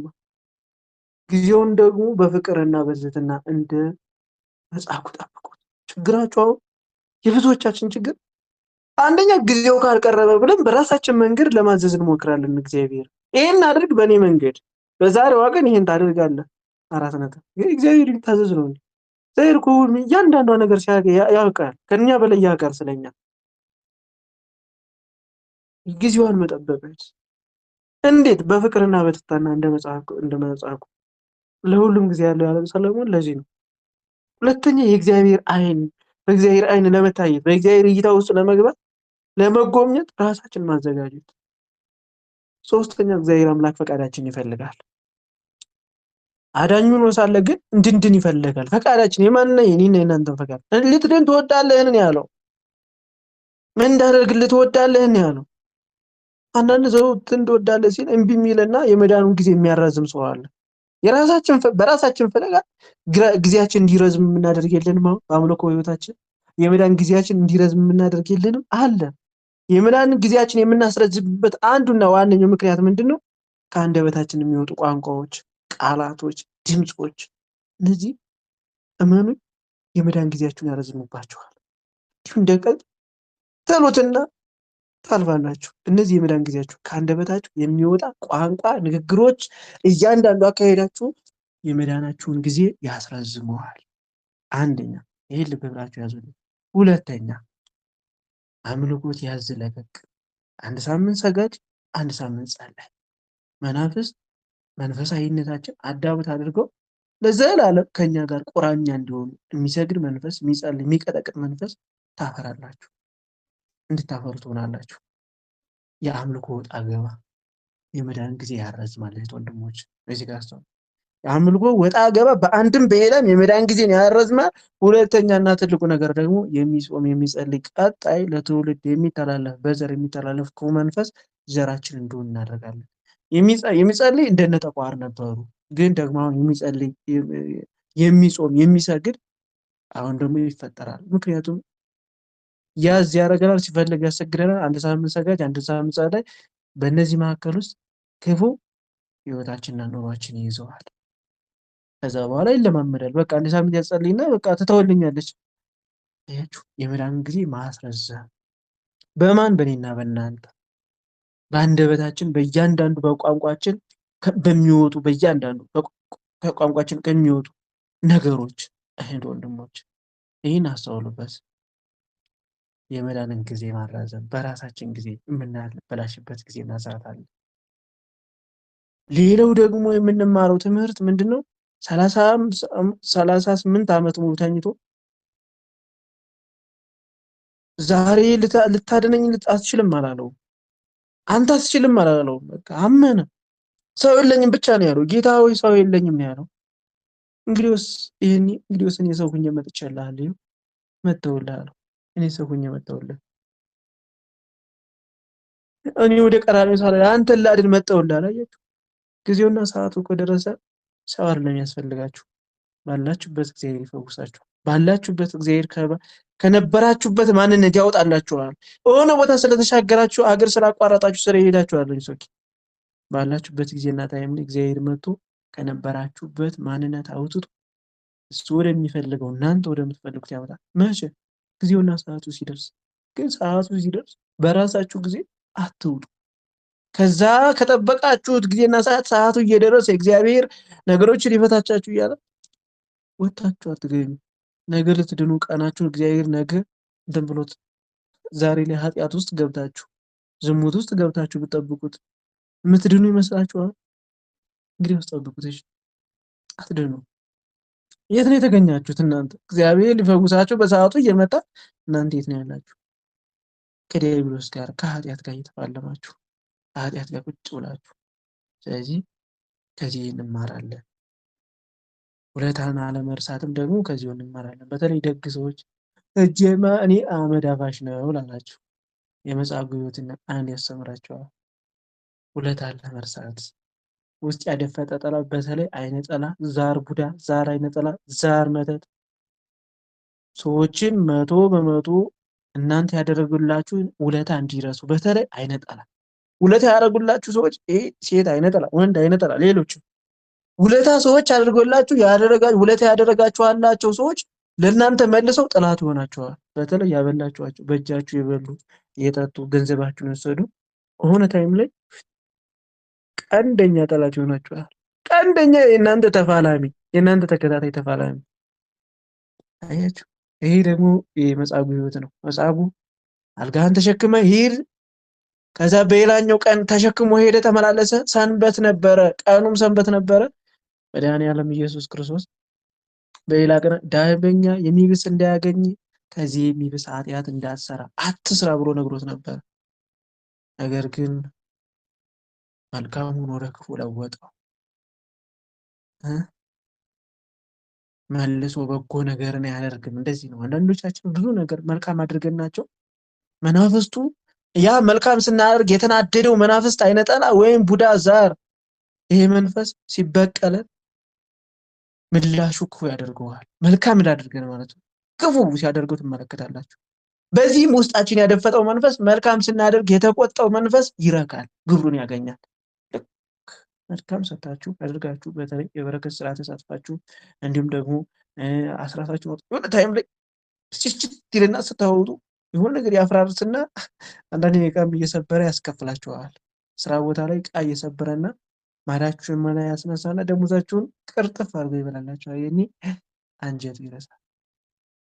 መልካም ነገር ስታደርጉ በተለይ በጓደኝነት ደረጃ በቤተሰብ ደረጃ አንዳንድ ቤተሰቦቻችሁ ምንም አይነት መልካም አድርጋችኋት እንኳን ዛሩ መንፈስ ወይም አይነ ጥላው ማዘር ጋር ካደፈጠ በቃ ሰጣችሁ አንድ ቀን አታመሰግኑ ይላሉ። ሰጣችሁ እኮ ቤተሰቦቻችሁ ወንድሞቻችሁ ለነሱ ብላችሁ ህይወታችሁን ሰጣችሁ እየሰራችሁ ልካችሁላቸው ወደ ሀገር ስትመጡ አንድ ዞር ብሎ የሚያያችሁ ትቀራላችሁ፣ ይጠፋል። ያ ሲያስቀብጡላችሁ የነበረ ይሄን እናድርጋችሁ ከሳምንት በኋላ ላለማየት ይሞክራሉ። ቤታቸው ስትሄዱ ቤታቸውን አቃንታችሁ ሰርታችሁ እናንተ ባትሄዱ ይመርጣሉ።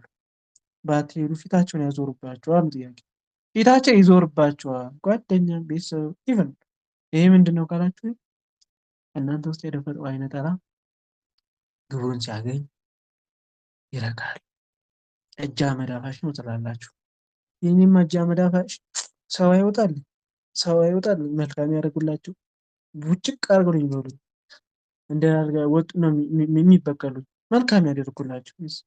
ይሄ ከመንፈሱ ነው። እሺ ወንድሞች፣ ይሄ መጻጉዕ አንዱ ያስተምረናል። አልጋን ተመላለስ ብሎ ያለውን መድኃኒዓለም ኢየሱስ ክርስቶስ አልጋውን ተሸክሞ ሄደ በኋላ ይሄ ያዳነኝ ይሄ ነው ብሎ ከመሰከረ በኋላ በጥፊ መቶታል። አልጋን ልትሸከም አልተፈቀደልህም በሰንበት ቀን ብለው አይሁድ ከሰሱት። ታያችሁ። እንደዚህ በመዳን መንገድ ላይ እንደዚህ ክስ አለ። የሚገርማችሁ ነገር ልትድኑ ስትጓዙ፣ መቁጠሪያ ስትቀጠቅጡ፣ ስትሰግዱ፣ ስትታመሙ አይዞሽ በዚህ ትድኛለሽ ያላችሁ ሰው ይጠፋና ልክ ልትድኑ ስትሉ አረ መቁጠሪያ የመነኩሴ ነው እንደዚህ አረ እንደዚህ ነው። ያያችሁ የመዳን እንቅፋት። ድኖ መጻጉዕ አልጋውን ተሸክሞ እየሄደ ለምንድን ነው አልጋን የምትሸከሙ ለምንድን ዳንክ ብሎ ከሰሱት አይሁዶች። ልትድኑ ስትሉ ሄድኛለሁ እንደዚህ እየሰገድኩ የጸለይኩ አልዳንሽም ይላሉ። አልዳንሽም፣ ሰይጣን እየተጫወተብሽ ነው። ከሰይጣንማ ወጣችሁ እኮ እግዚአብሔር እየጸለያችሁ እየጾማችሁ እየሰገዳችሁ ነው። አይ ታስረሻል አንቺ ዝም ብለሽ የግርማ መቁጠሪያ አስሮሻል። የግርማ አጋንንት ስትታመሙ እኮ ያኔ ታስራችሁ የነበረበት ጊዜ ኑ በዚህ ትድናላችሁ ያላላችሁ ሰው እኮ ልትድኑ መሰናክል የሚሆን መንገድ ስትጓዙ አልዳንሽም ይላሉ። አንቺ አልዳንሽም መጠመቅ አለብሽ ይላሉ። እንደውም ክፉ መንፈሱን የሚያግዙ ማለት ነው። ጠማማውን መንገድ የሚመርጡ መዳናችሁ ላይ መሰናክል የሚሆኑ መቸገራችሁ ደስ የሚላቸው ማጣታችሁ ደስ የሚላቸው መጎሳቆላችሁ ደስ የሚላቸው ሰዎች የሉ በዙሪያችሁ። ውስጣቸው የሚራክ አንዳንድ ሰዎች የሉ አጋጥሟቸው ያቀጣል። ስታጡ እንደዚህ ሆንኩ ብሎ ውይ ብለው ከላይ ምን ታውቃላችሁ የጭቃሹ ትበላቸው የጭቃሹ አበሻ ብዙ ጊዜ እንደዚህ ነው። ግልጹን እንነጋገር። ይሄም ከመንፈሱ ነው የሚወጡት። አበሻ እንደዚህ አልነበረም። ለዚህ ነው እንግዲህ በድሮ ጊዜ አበሻ ሲታይ የፈገግታ ምንጭ ነው። ዛሬ ላይ ሲታይ አበሻ ከታየ አበሻና እባብን ቀድመህ ካየህ አበሻ እንግዲህ እባቡ የትም አያመልጥም። አበሻው ግን ይኸውልህ እንግዲህ የዛር መንፈስ ነው። ያ መንፈስ ነው የሚጫወትበት። ይሄ ብዙ ጊዜ ለመዳን ስንጓዝ መሰናከል አለ መሰናከል አለ። ለምን ዳነ ብሎ ማለት ነው። አልጋውን ተሸክመ ሄድ ያዳነኝ ሰው አለ። ያዳነኝ ሰው የሆነ ሰው አለ። እሱ ለጊዜው ብዙ ሰው ስለነበር አላወቀውም። መድኃኒዓለም ያዳነውን ሰው አላወቀውም። ግን በሌላ ቀን ካገኘው በኋላ ለምን ትራመዳለህ ለምን ትሸክማለህ ብለው የጠየቁት በሌላ ሊናገር ከዚህ በኋላ የሚብስ እንዳያገኝ ኃጢአት ስራ ካለው በኋላ ያዳነውን አወቀው። ያዳነውን አወቀው። ሰዎች ግን ክፉዎች እንዲቆዩ በአልጋ ቁራኛ አሁንም እንዲቆዩ የሚፈልጉት በአልጋ ቁራኛ ነው። ድኖ መዳኑ አላስደሰታቸውም። በትክክል መጓዙ አላስደሰታቸውም። እንደዚህ ነው ሀበሻ ክፉዎች ጭካኔ ማቆየት ጥረት ያደርጋል። ክፋትን፣ ጭካኔነትን፣ ማጣትን ለማቆየት ብዙ ነገር ያደርጋል። ኢየሱስ ፈቀቅ ብሎ ነበርና ከዚህ በኋላ ወደ መስቀል ሲሄድ መድኃኒዓለም ኢየሱስ ክርስቶስ ያዳነውን አየውና ያዳነኝ ይህ ነው ብሎ ይህ ሰው ነው ብሎ መተው በጥፊ ያዳነኝ ይህ ሰው ነው አለ። በቃ ይሄ ነው ያዳነኝ፣ እኔ ያዳነኝ ይሄ ሰው ነው አለና በጥፊ ተረገሙ። ማንን ባጎረስኩ ተነከስኩ ይባላል። ባጎረስኩ ተነከስኩ ያዳነኝ አለና እንዳዳነው መሰከረ። የሚገርማችሁ ነገር አንድ ድንቅ ነገሩ ምንድነው? ያዳነኝ አለ።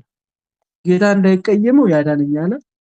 በጥፊ መመታቱ ደግሞ ለአይሁዶቹ ጠበቃ መቆሙ ነው። አይሁዶቹ እንዳይከሱት ካደው ብሎት የለ አይሁዶቹን መርዳቱ በጥፊ መተው ያዳነኝ ይሄ ነው ካለ ያ አምላክም ማገዙ ነው። ያዳነውን መሰከረ። ነገር ግን ጌታውን በጥፊ ከመተው በኋላ ጌታው መሐሪ ነበረ። በመስቀል ላይ ሆኖ የሚያደርጉትን ያውቁምና ይቅር በላቸው አለ። ከነዛ ውስጥ ስርየት ያገኘው መጻጉዕ አንዱ ነው በእውነቱ የሚያደርጉትን። ምክንያቱም ስለ አምላክነቱ መስክሯል። ስርየት አግኝቷል። የኃጢአት በመስቀሉ ማለት ነው። በጥፊ መቷል። ህመምተኛ ሰው ነው። በመንፈሳዊ ጸጋ የቆየ ነው። ግን በጥፊ መተውና በይቅርታ ውስጥ ገባ። ያዳነኝ እርሱ ነው ብሏል። በጌታ ምሕረት ተተወለት። በሚስማር ተቸንክሮ በመስቀል ተሰቅሎ የይቅርታን ቃል ከተናገረ በኋላ ነፃ ሆኗል። መንግሥተ ሰማያትን ወርሷል። የሚያዳግም ምስክርነቱን ያዳነኝ ይሄ ነው ብሎ ድህነቱን ተናግሯልና እግዚአብሔር ስሙ የተመሰገነ ይሁንልን። ከዚህ የምንማረው ወንድሞቼ መልካም ነገር አድርገን ለምንገፋ አንዱ ትምህርት ነው። የምንገፋበትም ዋነኛና ትልቁ ምክንያት ውስጣችን ያነፈተው ወይም ደግሞ ውስጣችን ያነፈተው አይነ ጥላ በተለይ አይነ ጥላ ቡዳ የሚገኛ መንፈስ ማለት ነው። የዛር መናፍስቶች ሲያደፍጡ እጅ አመዳፋሽ ነው እንድንል እኔማ ሰው አይወጣልኝም ሳትቼ እንደዚህ ያደርጉኛል ተነስተው ራሴን ይነሳሉ ጥላት ይሆንብኛል እንደዚህ ይላል እና በመጽሐፉ ጊዜና ሰዓት ላይ ነበር ቀን ሲጓደል እንደዚህ ነው። የተኛበት አልጋ ውለታ ረሳና የተሸከመውና ተሸክመ ሂድ ያለውን ሰው ረሳና ጥፊ መቶ ቀን ጊዜ ሰዓት ሲጎድልና ሲከፋ ዘመን ሰዓት ሲከፋ እንደዚህ ነው። ሰው እንደዚህ አይነት ሰው ይሆናል። ሲከፋባችሁ የሚያነሳችሁ ይጠፋና የሰጣችሁት ያበላችሁት ባጎረሳችሁ ትነከሳላችሁ፣ ትደበደባላችሁ፣ ትሳደዳላችሁ። እንከባክባችሁ ያሳደጋችሁት ሰው እናንተን ይነክሳችኋል፣ ለመንከስ ይሞክራል። በላይ ላይ ጠላቶች በላይ ላይ ተላገዱብኝ ያለ ዳዊት። ስለዚህ የጌታ ሰው በሌለበት ጊዜና ሰዓት አምላክ ሰው ሆኖ ተገኝቶ መጽሐፉን በዚህ ቀን አድኖታል፣ ጠብቆታል። ስለዚህ ሰው የለኝም በምትሉበት ዘመን መድኃኒዓለም ይመጣል። ግን ታዲያ ይሄ ምንና ከምን ፍቅርን ከትህትና ጋር ያዙ። ትዕቢተኞች ታማችሁ እንኳን እልህኞች አትሁኑ። በእግዚአብሔር ላይ አታማሩ፣ አይመርም። እግዚአብሔር አይሰማኝም እንደማለት ኃጢአት ትለቅ የለም። እኔ እግዚአብሔር ትቶኛል አይባልም። ቢተዋችሁ ለሰከንድ አትንቀሳቀሱ። በማን እስትንፋስ ነው የምትንቀሳቀሱ? እግዚአብሔር እኮ ሰዓቱን ጠብቆ እንደ ኃጢአት ያላቆየ አመስግኑ። በሁሉ ነገር አመስግኑ። ቢቻላችሁ በሁሉ ነገር አመስግኑ። በምትችሉበት ለሚጠይቋችሁ ሁሉ በትህትናና በፍቅር አትነጫነጩ፣ ብስጭት አትበሉ። ከአፋችሁ ለሚወጡ ለእያንዳንዱ ነገር ተጠንቀቁለት። ሀርሞን ገንዘብ አድርጉ። በተለይ ዝምታ የስራ ቦታ በተለይ በአብይ ጾም በተለይ የማዳም ቅመሞች ስራ የሚበዛባቸው ሰዓት ነው። እዛ ይሄን አድርጊ ቺነ ትሳደባላችሁ እንደመጣላችሁ አይደለ ያለን በእውነት እና ጾማችሁን መንፈሱ የሚገርማችሁ ነገር እናንተ ጋር ጾማችሁን በረከት እንዳታገኙ በማድረግ በተለያየ ነገር ይፈትናችኋል። እየታሰረች ይሄዳል ለያደርግ ይሄ ሁሉ በጣም ያን እንዴት ነው ፊታችሁ የሚመስለው? እንዴት እንደምታወናጭፉት እጃችሁንና ሳህኑን በንዴት እና በቃችሁ። ራሳችሁን ጠብቁ እሺ። በዚህ በጾም ሰዓት አትናገሩ፣ ተናግሩ፣ አነጋሪ አትሆኑ። እነሱ አንዳንዶቻችሁ በአረበኛ ስትናገር እናንተ በአማርኛ ተሳድባችሁ እልህ የተወጣችሁ ይመስላችኋል። ግን ኃጢአት ነው። ወደ እግዚአብሔር ይሰማዋል። እግዚአብሔር የማይሰማው ቋንቋ የለም እና በምትችሉት አካባቢ ራሳችሁን ጠብቁ። ራሳችሁን መጠበቅ ይገባችኋል ማለት ነው። ስለዚህ በዛሬው ዕለት የምንማረው ይሄን ነው። ሰው አድርገኝ ብላችሁ ጸልዩ። በእውነቱ ማለት ነው። ሰው አድርገኝ ብላችሁ ጸልዩ። ሰው አድርገኝ። አሁን ብዙዎቻችሁ ሰው አድርገኝ ብላችሁ አልጸለያችሁ። ስንቶቻችሁ ናችሁ ሰው አድርገኝ ብላችሁ የጸለያችሁ? ግን እኮ ዳዊት ለሰሎሞን አንድ የመጨረሻ ንግግሩና ትልቁ ነገር በዚህ በመጽሐፈ ነገሥት ምዕራፍ 2 ከቁጥር 1 ተጀምሮ ዳዊትም የሚሞትበት በቀረበ ጊዜ ልጁንም ሰሎሞን እንዲህ ሲል አዘዘው፣ እኔ የምድሩን ሁሉ መንገድ እሄዳለሁ፣ በርታ ሰውም ሁን አላየው። በርታ ሰውም ሁን፣ የምታደርገውና የምትሄድበትን ሁሉ ታከናውነው ዘንድ በሙሴ ሕግ እንደተጻፈ ሥርዓቱና ትእዛዙ ፍርዱና ምስክሩ ትጠብቅ ዘንድ በመንገዱም ትሄድ ዘንድ የአምላክን የእግዚአብሔርን ትእዛዝ ጠብቅ። ይህም ደግሞ እግዚአብሔር ስለ እኔ ለልጆች መንገዳቸውን ቢጠብቁ በፊቴ በፍጹም ልባቸው በፍጹም ነፍሳቸው በእውነት ቢሄዱ ከእስራኤል ዙፋን ሰው አይቆረጥብህም ብሎ ተናገረ። አያችሁ፣ በርታ ሰው ሰው አድርገኝ ጸሎት አሁን ታውቃላችሁ ብላችሁ ጸልያችሁ ታውቃላችሁ? ሰው ሁሉን እባክህ አምላኬ ሰው አድርገኝ። ሰው ሆኖ ሰው ያልሆናና እንደ ሰው ተፈጥሮ እንደ አጋንንት የሚኖር እንደ ሰው ተፈጥሮ እንደ አራዊት መኖር ይችላል። አሁን ብዙ ሰዎች የሚገርማችሁ ነገር አለ። እንደ ሰው ተፈጥሮ እንደ አራዊት የሚኖር ሞልቷል። እንደ ሰው ተፈጥሮ በውሃ ውስጥ የሚኖር ሞልቷል። እንደ ሰው ተፈጥሮ በውሃ ውስጥ መኖር ጀምረዋል። እንደ ሰው ተፈጥሮ እንደ አራዊት መኖር ጀምረዋል። እንደ ሰው ተፈጥሮ እንደ አጋንንት መኖር ጀምረዋል። እንደ ሰው ተፈጥሮ ግን እንደ ሰው መኖር ያቃተን ሰው ቢኖር ሀበሾች ናቸው። እነማ እኛ ሀበሾች እንደ ሰው ተፈጥረን እንደ ሰው መኖር አልቻልንም። ወይስ በርታ ሰው መሆን አላያችሁ። ሰው ለመሆን ታዲያ ብርታት ያስፈልጋል። ምክንያቱም ሰው ሁኖ ሰው ያልሆነ ሰው አለ። አያችሁ፣ ሴት ሆና ሴት ያልሆነች አለች። ወንድ ሁሉ ወንድ አይደለም። ሴት ሆኖ ሴት አለች። ወይስ ለምን? ሴት ሆና ሴት ያልሆነች ሴት ስላለች ገና የሆነ ነገር ስላደረገች ምናምን እሷ ሴት ናት ማለት አይደለም። በመጽሐፍ ቅዱስ ስትለካ ሴት ሆና ሴት ያልሆነች ሴት አለች ነው የሚለው። ወንድ ሁሉ ወንድ አይደለም። ሴቷ ሁሉ ሴት አይደለም። በእርሷ ሰው ሆናል። ሰው ሆናል። ግን ሰው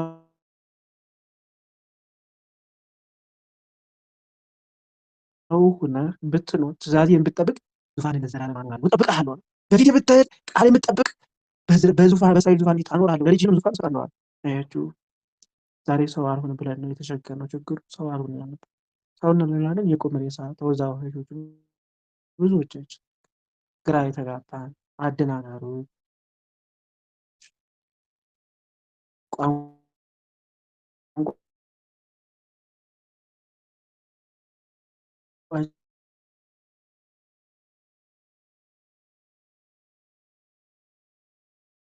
ቋንቋችን የእግዚአብሔር ቋንቋ አለ። ይህ የሚሰሙ ቋንቋ ነው። ብዙዎቻችን ድምጻችን፣ ቋንቋችን፣ አካሄዳችን ሰይጣን ይሰማል ይባላል። በእውነቱ ሰው ነው። እሺ በርታ ሰው ምናምን ትዛለች ነገር ነው። በርታ ሰው ምን ያለው። ስለዚህ ወንድሞቼ አንዱ ይሄ ነው የምንማረው። ሌላኛው እንግዲህ ከመንፈሳዊ ስፍራ ተቀምጠን መተኛት ማንቀላፋት የለብንም። ሰው ሳንሆን ስንቀር የሚገርማችሁ ነገር ከመንፈሳዊ ቦታ ሰው ሲጠፋ መንቀላፋት ነው። መንገላጀት፣ ማንቀላፋት፣ መንከራተት ነው። በቃ በየቦታው መሄድ ነው። መንከራተት ነው። ተስፋ መቁረጥ ነው። ሰው አልሆን ስትሉ እንደዚህ ነው። በቃ መንከራተት፣ በየሄዳችሁበት ዝም ብሎ መንከራተት፣ ተስፋ መቁረጥ። ቀኑ እንኳን አይታየንም፣ አይለየንም፣ አናውቀውም ራሱ የጌታ አይነት ስለሌለ ዝም ብለን የቁም ሬሳዎች ቁጭ ብለን እናወራለን። ብቻችን ቁጭ ብለን ማውራት ነው። ተኝተን ማውራት፣ እየሄድን ማውራት፣ መቃዠት ነው። በቃ ተኝተን ሰላም የለም፣ ብቻችን እናወራለን። ውስጣችን የሚረዳን ሰው አተን እኮ ነው። ውስጣችን ችግራችን የሚካፈልን፣ ውስጣችን የሚረዳልን የምናወራው ሰው ስናጣ ብቻችን ማውራት እንጀምራለን። ጭንቀታችሁን የሚረከባችሁ ሰው ጠፍቶ ይጠፋባችኋል። መተንፈሻ ቦታ ማለት ነው። ሰላም ወይ የምትሉት አይነት ሰላም አለ። ከውስጥ በኩል ደስ የሚል ትንፋሽ 10 ጊዜ አለ 10 ጊዜ እፎይ ማለት ሲደግ ታስቡና ይሄ ዝም ብሎ እንትን ነው፣ የጭንቀት ነው፣ እረፍት ነው። ይሄ ደግሞ ታዲያ በክርስቶስ ሥጋና ደም በኩል ነው። የክርስቶስ ሥጋና ደም ስትካፈሉ በክርስቶስ መኖር ስትጀምሩ ምንድን ያለ የዘላለም ሕይወትን የሚያገኘው እኔ የሕይወት እንጀራ ነኝ። የሥጋዊን እንጀራ ትታችሁ የሕይወት እንጀራ የሆነው ክርስቶስ ሥጋና ደም በእውነቱ ማለት ነው። ሰላም፣ ፍቅር፣ አንድነት የሚሰጥ እሱ ስትል እፎይ ማለት ትጀምራለች። ይህ ሥጋው እንጀራ እኔ የሕይወት እንጀራ ነኝ። በቃ የሕይወት እንጀራ ነው። የሕይወት እንጀራ የሆነው ክርስቶስ ዛሬ ለየጠፎ የሚገርማችሁ ምሁር፣ የተማረ ምሁር፣ አዋቂ ሰው አይደለም ሞልቶናል። አዋቂ ሰው የሚገርማችሁ ምንም እንኳ የተጣመመ የሶቅራጠስ የተለያዩ ፍልስፍናዎች ትምህርት ሞልቷል። ችግር የለም። አሁን የምሁር ችግር የለብንም። አሁን ያጣነው ሰው የሆነ ሰው ብቻ ነው። በቃ የእውቀት ችግር የለም። የእውቀት ችግር የለም። አሁን ያጣነው ሰው የሆነ ሰው። አያችሁ፣ አንድ አባባል አለን የሚደግፈው እና ያልተማሩ ምሁሩ ያቆያትን ሀገር የተማረ ምንድን አጠፋት ይባላል። ታውቁታላችሁ። እንደ ሰው የሚያስብ፣ እንደ ሰው የሚመኝ፣ እንደ ሰው ደግ የሚሆን ሰው ነው የጠፋ። እንደ ሰው ለቃሉ የሚኖር ታማኝ፣ እውነት ካለ ለማተው ታማኝ፣ ለማተው የሚኖር እውነት ካለ ያናለ እውነት ብሎ በቃሉ የሚገኝ ሰው ደስ ይላችሁ። ቃል ያልሆነ ሰው ያልሆነ ሰው እንደዚህ ነው። ሰውማ እኮ ቃየልም ሰው ነበረ፣ አቤልም ሰው ነው። ቃየልም ሰው ነው እኮ ቃየልም ሰው ነበረ፣ አቤልም ሰው ነበረ። ግን አቤል ሞተ፣ ቃየል ቀረ። እነማን ናቸው የቀሩ? በቃ አቤል፣ ደጉ አቤል ሞቷል። ጎበዝ ቃየሎች ነው የቀረን። እውነቱ እግዚአብሔር አምላክ ምሕረቱን ያብዛልን ወንድሞች። እና በዚህ ሳምንት ብዙ ሰዎች ድነዋል እና የመጻጉዕ ጊዜ ነው፣ በሽተኞች ጊዜ ነው። ሌላኛው የምንማረው ትምህርት ምንድን ነው? በዚህ ሳምንት አይነ ስውራን ያበራበት ጊዜ ነው። በርጤሜዎስን ያበራበት። በርጤሜዎስ ጌታ ሆይ ያለው በርጤሜዎስን፣ ሌሎችንም ወደ ኢያሪኮ የቀረበው በርጤሜዎስን በሉቃስ ወንጌል ምዕራፍ 18 ቁጥር 38 ላይ በስጋዊ መንገድ ሲጓዝ ወደ ኢያሪኮ በቀረበ ጊዜ እንደ አይነ ስውር እየለመነ በመንገድ ዳር ተቀምጦ ነበረ። ይህም መንገድ ስጋዊ መንገድ ነበር። መንገድ ዳር ይላል። በስጋዊ መንገድ ላይ ተቀምጦ የዕለት ኑሮን ለመሸፈን ከእጅ ወደ አፍ የምትባለውን ለመሸፈን እየለመነ ነበረ። ግን በዚህ መንገድ መድኃኒታችን ኢየሱስ ክርስቶስ ያልፍበት ነበረ። ይህ መንገድ ስጋዊ መንገድ ነው፣ ግን ያልፍበት ነበረ። አይነ ስውር በልመና በጸሎቱ በምልጃው በቃ አይነ ስውር ነው። ህዝብ ሲያልፍ ሰማና ይህ ምንድን ነው አለና ጠየቀ። አረ ምንድን ነው ጋጋታው አለ። ክርስቶስን ተከትሎታል። ብዙ አይነት ሰዎች ተከትሎታል። ታምኑን ያሉ፣ ምግቡን የፈለጉ፣ እንዲሁ ደግሞ የሚያደናግሩ ፈሪሳውያን ሰዱቃውያን ተከትሎታል እና ጋጋታ ነበረ። ምንድን ነው በዚህ የሚያልፈው አለ። ከበፊት የሚሄዱት የናዝሬቱ ኢየሱስ በዚህ ያልፋል አሉ። የናዝሬቱ ኢየሱስ ክርስቶስ ያልፋል ብለው ነገሩት። አያችሁ፣ ይሄን የዳዊት ልጅ ሆይ አለ። ሉቃስ 18 ጮኸ። የዳዊት ልጅ ሆይ ማረኝ እያለ ጮኸ። በስተፊት የሄዱ የነበሩት ዝም እንዲል ገሰጹት። በስተፊት ጉዟቸው ኑሯቸውን ከክርስቶስ ፊት የቀደሙት አንተ ዝም በል አሉት። ምንድን ነው የምትጮኸው? ዝም አትልም? ማረኝ ብሎ እየጮኸ ነው እኮ ምሕረትን የሚለምን ጌታ ማረኝ እያለ ከበስተፊት የሚሄዱት እንዴት ዝም በል አሉት። ዝም በል አትልም? የምሕረት ዘመን ዘጊዎች፣ ብርሃንን ጨለማ የሚያደርጉ ከብርሃን በፊት እየሄዱ ጨለማ የሆነ አስተሳሰብ ያላቸው ቀድሞ የተገኙ ዝም በል አሉት፣ ገሰጹት። አትናገር፣ ዝም በል በቃ በእግዚአብሔር መንገድ አትናገር፣ ምሕረትን አትጮህ አሉት። ግን እሱ የዳዊት ልጅ አለ። ዳዊት ከውስጥ በኩል ከምንም ያንኳ ከላይ ስጋዊ ዓይኑ ቢጠፋበትም ከውስጥ በኩል እነዚህ አብረውት ከሚንከረፈፉት ከሚጓዙት በጥፉን ያውቅ ነበር። የዳዊት ልጅ አሉ። አባቱን ዳዊትን ጠራና ተናገረ። ወደኋላ ተመለሰና ከውስጥ ብርሃን ስላለው የውስጥ ብርሃን ስለበራለት ልቡ ብርሃን ስለነበረ የዳዊት ልጅ ወይ ማረኝ፣ ኧረ አንተ ማረኝ የናዝሬቱ ኢየሱስ አይደለም ያለው። ኢየሱስ ሲሉት እንደዛ ማለት አይደለም፣ ቀጥታ ኮፒ አድርጎ አይደለም። ወደኋላ መለስ አለና ታሪካዊ ጉዞውን የዳረውን የመጣበትን የዳዊት ልጆች አላያችሁ። እነሱ ዝም በላሉት። ዛሬ ላይ ለመጸለይ ስትነሱ ዝም በሉ ይላችኋል አጋንንቱ። ዝም በይ እንዳትጸልይ፣ ዝም በይ በእግዚአብሔር ጉዳይ ዝም በይ ይላል። ልጸልይ ነው ስትል ተኝ እንዳትጸልይ፣ ልጸልይ ነው ስትይ ወገቤ ዝም በይ፣ ልጸልይ ነው ስትይ ራሴን ዝም የምትሉበት ጉዳይ አለ። ልጸልይ ነው ስትሉ የሆነ ነገር ያበላሽና ዝም ተውት፣ በቃ ደብሮሻል፣ ዝጊ፣ ዝም ጠዋት ልጸልይ ነው ተነስቼ፣ ትንሽ ጠብቂ፣ እሺ ትንሽ 1-5 ደቂቃ ልተኛ። በዛው ዕለት ዝም ጸሎት አቋረጠ። እሺ ማታ ልጸልይ፣ በቃ ትንሽ እስቲ ቲክቶክ ልመልከት፣ እስቲ ዩቲዩብ ላይ፣ እስቲ ቴሌግራም ልመልከት፣ እስቲ እይት አድርገን እንዴት ነው ገደም በዛችሁ ፍንግል ዝም ቃል ልጸልይ። እሺ ቆይ ልጸልይ፣ ስራ ጀምር፣ ለይህን ስር ይሁን ይሄን አበላሽተሽዋል ትላለች ማዳም። ዝም እዝቅ እንደዚህ ነው አያችሁ። ዝም ብሎ እንዳትጸልይ አካሄዱ እንደዚህ። የዛሬ ዝም በሉ እንደዚህ ነው በቃ። ዲያብሎስ በመንፈሳዊ መንገዳችን እና ጉዟችን መሰረት ላይ እንደዚህ እንኳን ጨክነን እየተጓዝን እያለን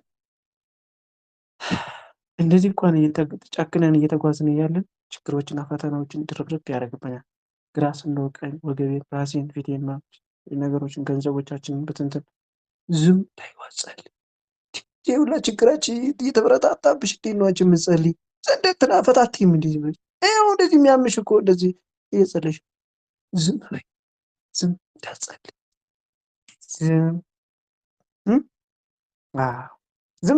ዝም በላሉት። እንዲህ ነው ዝም በል የሚያሰኙ። አንዳንዴም ወደ ቤተ እግዚአብሔር የቀረቡ ቀድመው ቤተ እግዚአብሔርን የሚያውቁ ዝም እንድትሉ ስትጓዙ ስትገዘግዙ ስትሰግዱ እንኳን አንቺ 40 እንዳይበቃሽም እንዴ? ምንድን ነው የኛ ስግደት ምንድን ነው? ዝም እሺ፣ ሁላ ጸሎት ይሄ የጸሎት ጋታ የጸሎት ምርት ቀድሞ የተጓዙት ይሄን ዝም ብሎ አንድ ክምር ይከመራል ይቸከማል። ዝም ብሎ ምንድን ነው ጸሎት? አንድ አቡነ መዝሙረ ዳዊትና ውዳሴ ማርያም ካደረስሽ ይበቃሻል። ዝም ዝም በቃ ከበስተፊት ኢማጂን ከበፊት የሚጓዙ ናቸው። በስተፊት የሄዱት ናቸው። ዝም እንዴት ያሳዙት።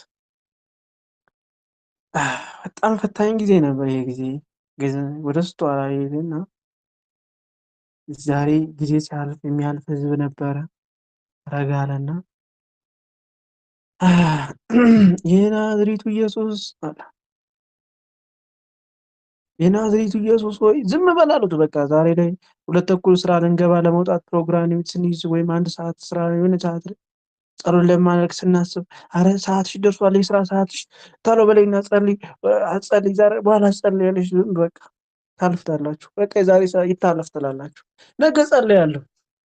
ነገ ሲመጣም ደግሞ በተመሳሳይ አይ ሰዓት ደርሷል፣ የስራ ሰዓት፣ አረ ወደ ስራ ዳይ ወደ ስራ። ከዛ በኋላ ስራውን ታቋርጡና መካከል ላይ የት ቁጭ ይባላል? ዩቲዩብ፣ ቲክታክ በቃ ሰዓት ስራውን ጀምርታ አውቆ እኮ ነው የሚያስቸግረው። የሚገርመው ነገር አረ እየጸለያችሁ እንኳን ኢማጂን እየጸለያችሁ እንኳን አረ ሰዓቱ ደረሰ ይወጥ አለፈሽ እኮ ይትና ከዛ ልክ ጸሎት እንደጨረሳችሁ አንዳንዶች ስራ ትገቡ የሆነ ሶሻል ሚዲያ ተጎረጉራላችሁ።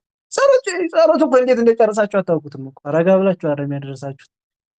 እዛው በርከክ ብላችሁ እኮ ነው እዛው ጸሎት ቦታችሁ ጋር ስልካችሁ አነሳሳችሁ ስልካችሁን ብድግ ታደርጉና የምትወዱት የሆነ እንትን አለ አይደል ሚዲያ አለ ዝብዝብ ትላላችሁ። ዛሬያችሁ እዛው ተንበርከካችሁ ምን አለ እኮ ብትንቀሳቀሱ እዛው። ግን እኮ ጸሎት እንዴት ነው የጨረሳችሁት እንዴ? አይ ችኮላ የጸሎት ሰዓት ላይ ዝም በያላያችሁ ወይ ቲክታክ ወይ የሆነ ሰው ትደውሉና 1 ሰዓት ሙሉ ቁጭ ትሉና በፊት ስራ ያደርሳል 2 ሰዓት ትሉና ትነሳላችሁ። ስራ ልትሰሩ እንደገና ሀይ ብላችሁ ራሳችሁን እየመታችሁ ማለት ነው። የሆነ መንፈሳዊ ነገር ለማድመጥ ስታስቡ በቃ ዛሬ ማድመጥ አለብኝ፣ ይሄን ነገር ማየት አለብኝ፣ ማንበብ አለብኝ ስትሉ ፕሮግራም ታወጡና ሰዓቱ ሲደርስ እንዴት እንደደረሰ ታውቁት። ጠዋት ያቀዳችሁት ሌላ፣ ማታ የሆነው ሌላ። የት ውላችሁ የሆነ አልሆነ ቦታ ስትጎረጉሩ ውላችሁ ዝም። እንደዚህ ነው አያችሁ። የልብ ድካም ማታ ላይ ስተኙ ደግሞ ኃይለኛ የልብ ድካም ያመጣባችኋል። የሆነ የሰውነት መዛል ልተኙ ስትሉ የልብ ድካም የሰውነት መዛል ውስጣችሁ ጋር ይዝላል ሰውነታችሁ። በቃ አንቺ በእናትሽ ስራ ስትሰሪ እኮ ነሽ ተኝ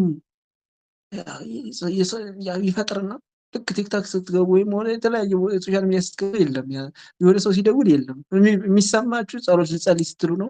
የልብ ድካሙ የሰውነት መዛሉ መድከሙ በዚህ ሲላችሁ እንዴ ዝም በሽ ተኝ እያላችሁ ነው። ዝም ተኝ በቃ ዝልፍልፍ እዛው ከብለልትርና ለጥ በቃ ጠዋትም እንደዚህ ነው። አርደፈን ነው አያችሁ።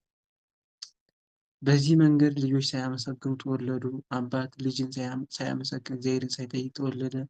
ተወለድን ነው እንደባዘናለን። እሺ በዚህ መካከል የተወለዱ ልጆች በቃ ከርኩስ መንፈስ ጋር ተያይዘው የሚወለዱ ከሆነ ስለሆነ ቀኝ ስትሏቸው ግራ ነው የሚጓዙት። አረና በዚህ ቀኝ ወደ ግራ ስትሏቸው ወደ ቀኝ ይሄዳሉ። ወደፊት ስትሏቸው ወደ ኋላ፣ ወደዚህ ስትሏቸው ወደዛ ይጓዛሉ። እንደዚሁ ነው። በዚህ መንገድ የተወለዱ ልጆች ናቸው። አይታችሁ እንደሆነ በዚህ አሁኑ ጄኔሬሽን የተወለዱ ልጆች እንዴት ነው በዚህ ስትሏቸው በዚያ ነው የሚጓዙ። እንዴት ነው ሚዲያውን ራሱ ይቆጣጠሩት እኮ እና ይሄን አድርጊ እና ገባኝ ይመለከተኛል፣ ራስሽ አድርጊ፣ ራስ አድርግ፣ ተቃራኒ ይሆንባቸዋል። ያችሁ የጨለማው ጊዜ ዝም ብለተኛ ዝም ብለተጓዝ ያለው ክፉ ዛሬ እንደዚህ ያደርጋል። ዝም በል የእግዚአብሔር ጉዳይ ላይ ተሆኑ ዋጋ በክፉ መንፈስ ጉዳይ ላይ ችግር የለበትም። ከፍታችሁ ውስጥ የተለያዩ እውቀታችሁ ውስጥ ላይ እንዲሁ ዝም ነው በቃ። አዎ በርተሚውንስን ዝም በል አትረፉት። በዚህም ደግሞ ጸባያችን ራሱ አስቸጋሪ ነው። ውጣ ውረድ የተሞላበት በጣም አደገኛ የሆነ ጸባይ ያለበት ንዴታሞች፣ ብስጭታሞች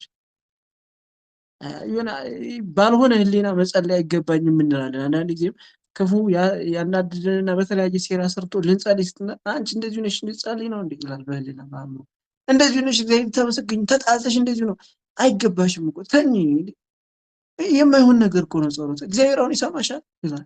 እንደዚህ አድርገሽ ይሰማሃል፣ እንደዚህ ሆነሽ፣ እንደዚህ ተጣልተሽ፣ እንደዚህ ተሳድበሽ እዚህና ክሱን ይጀምራል። እንደው አሸንፋችሁት እንኳ ብትሄዱ ጸሎት ቦታ ላይ የዳዊት ልጅ ወይ ማረኝ እያለ አብዝቶ ጮኸ። ደግሞ ይሄ በርጤሜዎስ እንደዚህ ነው አያችሁ። እግዚአብሔር የተመሰገነ ይሁን። አብዝቶ በመጮህ መልስ አለ።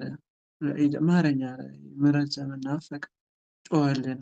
ዝም በሉ ሲሉት አበዛው። አያችሁ ዝም በል ሲሏችሁ ዝም በል ዝም ነው። ዝም በለሽ ተኝ። እሺ ኧረ ተኛለሁ እንዴ ፈታ ነው በቃ ተኝ ዝም ብለሽ። አዎ ተኛለሁ። አሁን ዝም በሉ አትጮህም። የሚገርማችሁ ነገር ወገቤን ሲይዝሽ ወገብሽን ሲይዝሽ አይ ዝም በይ አለ።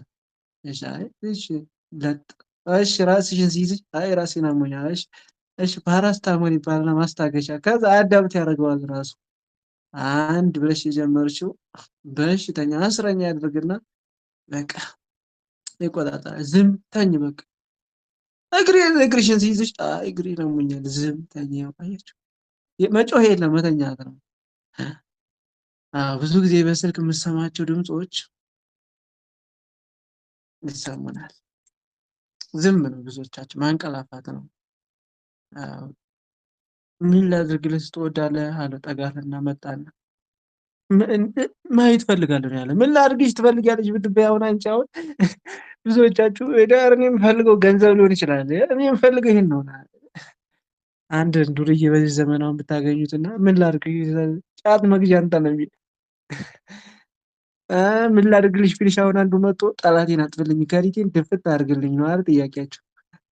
ምን ላድርግልሽ ቢል አሁን እንደ በርጤሜዎስ አንዱ እኮ ነው የሀበሻ ክፋት። ያንተን እጥፍ ለጓደኛ አደርግልሃለሁ ተባለና እና ምን ቢል ጥሩ ነው እንዴ? የኔን እጥፍማ ከሆነ እንዴ የኔን እጥፍ ከሆነስ ለዛ የኔን አንድ አይን አጥፈዋል ይባላል። የኔን እጥፍ ከሆነ ለዛ ሰው የምታደርግለት የኔን አንድ አይን አጥፈዋል። ምን እንዳለ ለአንተ አንድ ነገር ካደረግኩልህ ለጓደኛ እጥፍ አድርጋለሁ ነው ያለው። አይ እንደዛ ከሆነ የኔን አንድ አይን አጥፈው የጓደኛ ሁለት ስለሚጠፋ እንዲህ ነው የምንመኘው። አይገርማችሁ? አበሻ አበሻ አበሻ ከበርኩ ይህን ምን ላደርግላችሁ ቢሆን ጠላቴን አጥፋልኝ ይህን አድርግ ነው። አያችሁ? አዎ የጨለማ መንገድ የሆነችው የወደቁን ቁሞ አየና ምን ላደርግ ማየት እፈልጋለሁ አለ። በቃ ማየት እፈልጋለሁ ማየት እፈልጋለሁ የዘላለም ማየት በቃ እፈልጋለሁ አለ። እንደ ማየት በቃ ብርሃኑ አበራለት። በቃ ጮኸላ በደንብ አድርጎ ዝም በል የሚሉት ነገሮች ቢበዙ በዙሪያው እንኳን ጮኸ ይሰማል። አያችሁ በመከራችሁ ጊዜ ጩኸት ያስፈልጋል። የት ወንድሞች አታለቃቅሱ። እንደዚህ እንኳ አትበሉ። ጩኹ እስቲ ወደ እግዚአብሔር ማረኝ፣ የዳዊት ልጅ እግዚአብሔር ሆይ ማረኝ። ይህ ጩኸት የለም። በቃ መተኛት ነው፣ ማንቀላፋት ነው፣ መንገላጀጅ ነው። በቃ እግዚአብሔር አምላክ ይባረን። በእውነቱ የበርጤሜዎስን ድምፅ እግዚአብሔር አምላክ ይስጠን ጽናት፣ ትዕግስት። ጮኸ ዝም ሲል ዝም ሊያሰኛችሁ ጠላቶቻችሁ በዙሪያችሁ ሲጓዙ በሞተራ መካከል እንኳን አንተ ከኔ ጋር ነህና ከሆናል ፈራም በሉት እስቲ ሲያሸንፉ እስቲ መንገድ ላይ ከዛ በኋላ እናንተ አብዝታችሁ አሏችሁ ብሎ እግዚአብሔር ይመጣል። ዝም ሊያሰኟችሁ በላያችሁ ላይ ቢላገዱ ከዙሪያችሁ ያለው ክፉ መንፈስ መድኃኒዓለም በጊዜውና በሰዓቱ ከህይወታችሁ ያርቅላችሁ። ብቻ ታገሱ ታገሱ። እንደ በርጤሜዎስ አብዝታችሁ ጮሁ። ትዕግስትን ከቀደሙ ከመጀመሪያው መጮህን ደግሞ አብዝቶ ወደ እግዚአብሔር መጮህ ደግሞ ከዚህ እንማራለን ወንድሞች። ስለዚህ የጨለማ መንገድ አትምረጡ። የጨለማ መንገድ የሆነውን አቆም። ዝም በል ሲል አይ ዝም አለው። በፈተና በመከራ ውስጥ ናችሁ፣ ጸልዩ ውስጥ አተኙ። ከዛ አይኑ ሲበራለት መጀመሪያ ማና የዘላለም ሕይወት እግዚአብሔርን አየ። ስሙ የተመሰገነ ይሁን። በእውነቱ አምላኩን አየ፣ ጌታውን አየ። በቃ እምነትህ አድኖሃል አለው። በቃ ዛሬ እምነታችን ውጊያ ላይ ነው። በእውነቱ የብዙዎቻችን እምነት በራሳችን መንገድ ብዙ ጊዜ የምንሞክረው ውጤት አላመጣንም። ሞከርን በቃ ምክንያቱም መጽሐፍ ቅዱስ እምነትህ አድኖሃል ነው የሚለን። በራሳችን ነው ሞግቶቻችን። እምነት አይኑ በራለት። ኢየሱስ ክርስቶስ መንገድ ሲሆን አየው፣ ተመለከተው።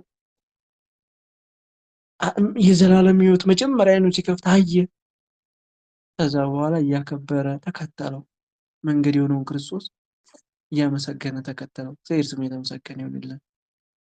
መንገድ ላይ የወደቀን አየ፣ የዘላለም ሕይወትን አየው። እዚህ እንማራለን አብዝቶ መጮህ። ሌላኛው በዛሬው ዕለት 12 ዓመት ሙሉ ደም ሲፈሳት የነበረችው ከህመሟ የዳነችው በዛሬው ዕለት በዚህ ሳምንት በመጻጉዕ ነው። በማቴዎስ ወንጌል ምዕራፍ 9 ከቁጥር ጀምረን ስንመለከት እነሆ 12 ዓመት ሙሉ ጀምሮ ደም የሚፈሳት በኋላም ቀርባ የልብሱን ጫፍ ዳሰሰች። በልቧ ልብሱን ብቻ ዳሰስኩ እንደሆነ እድናለሁ ትል ነበረ። ከዛ ኢየሱስም ዞር ብሎ አያትና ልጄ ሆይ አይዞሽ እምነትሽ አድኖሻል አላት። ከዚያም ሰዓት ጀምራ ዳነች አለ። የእምነት ጽናት ለሚያምን ሁሉ ይቻለዋል አለ መጽሐፍ ቅዱስ። እንዴት ነው ሰሞኑን በሶሻል ሚዲያ የሚራገብ አንድ እንትን አለ። አረብ ሀገር ሄዳ እና ብትታመም በእኔ ስም ተጠመቂ ብላ እናቷን አጥምቃ ልክ ዶክተር ላይ ስትሄድ ትሞቻለሽ አላት። የሟዟን ደብዳቤ እዚሁ ኢትዮጵያ ሆና እየተጠመቀች በእናቷ ስም ያ በሽታ የካንሰር በሽታ ትሞታለች የተባለችው ለሕክምና ስትሄድ 3 ቀን ተጠምቃ በ3ኛው ቀን ስትሄድ ቅድስት ድንግል ማርያምን ጸበል እየተጠመቀች እንደዳነች አንድ መምህር ሲያስተምር ሰምቻለሁ። በእውነቱ እምነት እንደዚህ ነው። አያችሁ፣ እናቷን ለእኔ ተጠመቂልኝ አለቻት። ታምም ያለው ምንም ማድረግ አልችልም፣ ማምጣት አልችልም፣ ሞቴን እየጠበቅኩ ነው እና እባክሽ እናቴ ለእኔ ተጠመቂልኝ አለች። ጸበሉ ካበቃች እናቷ ተፈወሰች። ሕክምና ብትሄድ ምንም ነገር የለም። ከዚያም በኋላ ሐኪሙ ስትነግረው ያለውን ነገር መቶ ተፈወሰ ከነበረበት ህመም ሰምቻለሁ። እና ይቺም 12 ዓመት ሙሉ የሚያያት የሚዳሳት የለም። ብዙም ባለመድኃኒቶች ጋር ሄዳለች፣ ግን ድህነት አላገኘችም። በቃ ሄደች፣ ገንዘቧ እስኪያልቅ ድረስ ሄደች፣ አላገኘችም። ግን የድንግል ልጅ መጣና ሲጓዝ በብዙ ህዝብ መካከል እየተጓዘ ሳለ ልብሱን ጫፍ እንኳ ብነቀው እድናለሁ ብላ አሰበች። ብዙዎች ይከተሉት ነበረ፣ ብዙዎች አብረውት ነበሩ። አዎ ግን አብረውት እየተቀጠሩ ነበር፣ ብዙዎች ማለት ነው። መጨረሻ ላይ እሷ ስነቀው ከኔ ኃይል ይርቋል አለ። የነካኝ ሰው አለ አለ። እንዴ ጴጥሮስ ለምንድን ነው? ምን እያልክ ነው? እንዴት የነካ ሰው አለ ትላለህ? የነካማ እኮ እየተጋፋን ግፊያ ውስጥ ነኝ። እንዴት መምህሮ ያለ እንዴ የነካኝ ሰው መንካት አይደለም። እያችሁ ክርስቲያን ሁሉ ክርስቲያን አይደለም። የነካኝ አንድ ኃይል ከኔ ይርቋል አለ፣ ከኔ ሄዷል አለ። ይህኒ ጎንበስ አለችና ጌታ እኔ ነኝ አለችው። ዝቅ አለ። ልጄ ወይ ሂጂ እምነትሽ አድኖሻል፣ በሰላም ወደ ቤትሽ ይቻላል አሰናበታት። 12 ዓመት ደም ሲፈሳት ይህ ነበረችው። ሂጂ አላት። በቃ እግዚአብሔር ስሙ የተመሰገነ ይሁን። በእምነት እንድንኖር ያስተምረናል። እምነት ይኖረን። እሺ ወንድሞች፣ እምነት በነገሮች ሁሉ እምነት እንጣል። እግዚአብሔር እንታመን። እስኪ በእግዚአብሔር እንታመን። በሰው ፊት ለመታመን አትታሩ። ይዟችሁ በእግዚአብሔር ፊት በቃ በሰው ፊት ጻድቅ ለመሆን አይደለም፣ በእግዚአብሔር ፊት ለመታመን ሞክር። ስንቶቻችን በእግዚአብሔር ፊት ኃጢአትን ላለመስራት ታገልን ይሆን? በእግዚአብሔር ፊት እንደው ታምነን የተገኘን እስኪ ስንቶቻችንን? አሁን ሰዎች እንዲሰሙ በቃ እንደመታመኑ ሰዎች ድምጻችን እናቀልባብሳለን፣ ንግግራችን፣ አካሄዳችን በቃ ሁሉ ነገራችን አላለ ስማችን በዛ ሰው ፊት ላይ የሆነ ነገር ለመፍጠር የሆነ ጥሩ አይነት ስሜት እንዲፈጠር ለማድረግ አለባበሳችን፣ ኮስሞቲክስ እንዴት ነው የምጠብቀው ነገር ምናምን ሴፍቲያችን ይማች አይ ሴፍቲያችን እስኪ ለእግዚአብሔርስ እንደዛ አድርገን በምን ያክል ደረጃ ተጠንቅቀናል? እስኪ ጠዋት ተነስተን 1 ሰዓት መስተዋት ፊት ተገትረን ራሳችን ፊታችን ለማስተካከል ተገትረን ቅን እንደምንለው ሁላ ምን ያክል አሁን እግዚአብሔር ፊት ስንቀር ማለት እግዚአብሔርን አሁን ይሄ በሰው ለመታየት ነው። መቼም እንግዲህ ያለመታየት ያለው ሰው ፊት ፊታችሁ ውብ እንዲመስል ነው። እግዚአብሔር ፊት ደግሞ ልባችሁ ውብ እንዲመስል በምን ያክል ጉዞ አድርጋችሁ ማለት ወንድሞች አድርገናል። እና እንጠንቀቅ እሺ ወንድሞች። ሌላው እንግዲህ እና አንድም ሌላው የምንማረው የመቶ አለቃው ልጅ ባለበት ሆኖ ከሞት እንደዳነ ባለበት ሆኖ በእምነቱ እንደዳነ በዚህ ሳምንት ይታረቃል ማለት ነው። በማቴዎስ ወንጌል ምዕራፍ 8 ከቁጥር 5 ጀምሮ ወደ ቅፍርናሆም በገባ ጊዜ መቶ አለቃው መድኃኔዓለም ኢየሱስ ክርስቶስን ጌታ ሆይ ብላቴናዬ ሽባ ሆኗል፣ እየተሰቃየብኝ ነው። መቶ አለቃ ነው፣ አስተዳዳሪ ነው፣ በዘመኑ የነበረ ታላቅ ሰው ነው። ግን ልጁ ታሟል፣ ሕመምተኛ ነው። የነበረው ክብርና ዝና ማድረግ ከህመሙ ሊያድነው አልቻለም። ማለት ልጁን የነበረ የሚኖራቸው ገንዘብ፣ ማዕረግ፣ ባለጸግነት እያንዳንዷ ነገር ወገን ዘመድ ካለባችሁ ህመም ሊያድናችሁ ሊያወጣችሁ አይችልም። እሺ ገንዘብ ባገኝ ሰላሜን አገኛለሁ የምትሉ አላችሁ። ገንዘብ ቢኖረኝ በቃ ፈታ ማለት እችላለሁ። አይዟችሁ፣ ገንዘብ ሰላምን አይገዛም። ገንዘብ ፍቅርን አይገዛም። ገንዘብ ሰው ስጠኝ፣ እሺ ሰው አድርገኝ፣ ሰው ስጠኝ በሉት እግዚአብሔርን። ገንዘብ ስጠኝ ከምትሉት ሰው የሚስጣችሁ በእውነቱ እግዚአብሔር ሰው ይስጣችሁ። ገንዘብ ከስቃይ ህይወት፣ ከመከራ ከድውይ ህይወት አያወጣም። እሺ ይህኔ ባለጸጋ ነው፣ መቶ አለቃ ነው፣ አስተዳዳሪ ነው፣ ብዙ አዛዥ የሚያዘዛቸው ሰዎች ባሪያዎች አሉ። ግን ብላቴናውን ልጁን ከህመም ነፃ ማድረግ አልቻለም። እየተሰቃየ ነው አለ፣ እጅግ እየተሰቃየ ቤት ተቀምጧል። እባክህ አለና መድኃኒዓለም ለመነው። እሺ እኔ መጥቼ እፈውሰዋለሁ አለው። አይ የመቶ አለቃው በእኔ ቤት ትገባ ዘንድ አይገባኝም አለ። እኔ በእኔ ቤት ትገባ የትትና በሰገድነው ስግደት መመካት፣ በጸለይነው አንመካ። እሸት ወንድሞች ትህትና በምንም ነገር ያህል ብንሆን እመኑኝ በዙሪያችን ያለው ትንሹ ሰው ይበልጠናል። የእኔና የእናንተ እግዚአብሔር የሚያየው የሚያነባው ማን ነው? ብዛቱን አይደለም። እመኑኝ በዙሪያችን ያለው ያ ደካሙ ምንም የሌለው እግዚአብሔር ለእሱ ቅርብ ነው። ስለዚህ ባለን ነገር ላይ አንመካሽ። ዝቅ ራሳችን ፈጣሪያዊ በታች ልትገባ ይገባል። በደለኛ ነኝ፣ በነገሮች ሁሉ በደለኛ ነኝ ያገባል እና ብልሃቴና ይፈወስ ቃል ብቻ ተናገር አለ። ባሬ ይፈወሳል ቃል ብቻ ተናገር አለ። ይህ እምነት አይኔ ነው፣ የእምነት አይነት ወንድሞች ከምንም በላይ እና በዚች ዕለት ያ ባሪያው የተፈወሰበት ሰዓትና ወቅት ነው ማለት ነው። ስለዚህ በዚህ ሳምንት ላይ ከብዙ በጥቂቱ ይህን ይመስላል ወንድሞቼ። እሺ ወደ ስንክሳር እንድመለስ ወደ ተነሳንበት ርዕስ እንመለስ እና እንግዲህ በነገው ዕለት በመጋቢት 8 የአንቴኖ መኮንን ቅዱስ አርያኖስ በሰማዕትነት ያረፈ ነው። ይህ ቅዱስ እንግዲህ ቀድሞውኑ ሰዎችን ክርስቲያኖችን በማሳደድ ብዙ ቅዱሳን የገደለ ቅዱስ ነው። ብዙ ቅዱሳንን የገደለ እና በእጁ ደም ያፈሰሰ ቅዱስ ነው። የንጉስ ዲዮቅልጥያኖስ በእውነቱ የሰይጣን ዋና መልእክት አስተላላፊ ወይም ዲዮቅልጥያኖስ እንግዲህ ስልጣኑን ያገኘው በሰይጣን ከሰይጣን ጋር ቃለ መሐላ ገብቶ ነው። ዲዮቅልጥያኖስ ስልጣን ላይ የተቀመጠ ብዙ ሰማዕት ያደረገ ተራ ወታደር ነበር። ዲዮቅልጥያኖስ በዘመኑና በጊዜው ከጊዜና ከሰዓታት በኋላ ነው እንግዲህ ከሰይጣን ጋር መሐላ ውል ገብቶ እንግዲህ በዘመኑ የነበሩ የንጉስ ልጆች አግብተው እንግዲህ ንጉስ ዲዮቅልጥያኖስ የአርዮስ አዛዥ ነበረ እና የአርዮስ እንግዲህ ብዙ ቅዱሳን የገደለ ነውና ከዕለታት በአንድ ቀን አይኑ ይጠፋል ማለት ነው። አይኑ በድንቁርናው ምክንያት አይኑ ይጠፋል። ቅዱሳን ላይ ውጊያ ሲያደርጉ አይኑ ይጠፋል። አይኑ ሲጠፋ ሲያዝን ይህኔ ጣዖታትን አንድ ሰው መጣና ከነዛ ቅዱሳን ደም ብትቀባው አይንን ትፈወሳለህ አለው። ብትቀባ ትድናለህ፣ ከደማቸው ወስደ ብትቀባ ትድናለህ ባለው ጊዜ ይህኔ በነበረው አምኖ አይደለም ከደማቸው ወሰደና አይኑን ቀባ። ወዲያውም አየ።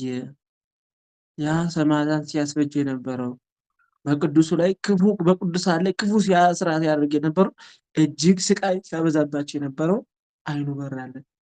እግዚአብሔር ምሕረት ቸር ስለሆነ ብዙ እግዚአብሔር ምንም ብንበድል እግዚአብሔር ምሕረቱ ብዙ ነው። ብዙ ቅዱሳንን ጻድቃን ሰማዕታትን ያስገደለ በዘመኑ የነበረ አርያኖስ መድኃኒዓለም ኢየሱስ ክርስቶስ ይቅር ብሎታል። አይኑን አድኖታል። ከምን? ከዓይነ ስውርነት።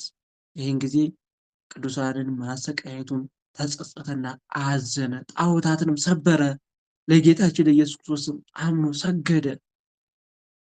ዲዮቅልጥያኖስ ወሬውን በሰማ ጊዜ በጣም እጅግ አዘነ፣ ተጸጸተ። የአጋንንት ዋና ስራ አስፈጻሚ ማለት ነው ዲዮቅልጥያኖስ ማለት። የአጋንንት ዋና ስራ አስፈጻሚ አጋንንት 100% ትእዛዙን የሚያስፈጽሙ በእነሱ ቁጥጥር ስር ያለ ክርስቲያኖችን የሚጨፈጭፍ የሚያሳድድ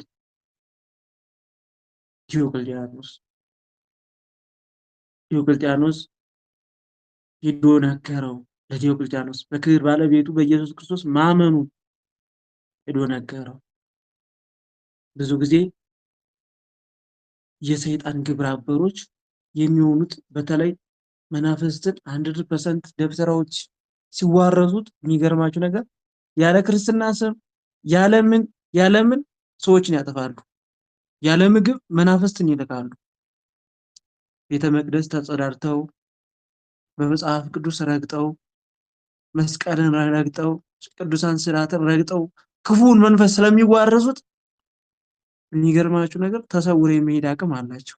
ተሰውረው እኛ ጋር ተሰውሮ አንዳንድ ጊዜ ውልብ ይልብናል። የሆነ ነገር ሆነ ቦታ ላይ ሆነ ውልብ ብሎ ባጠገባችን ውልብ ይልብናል አይደል?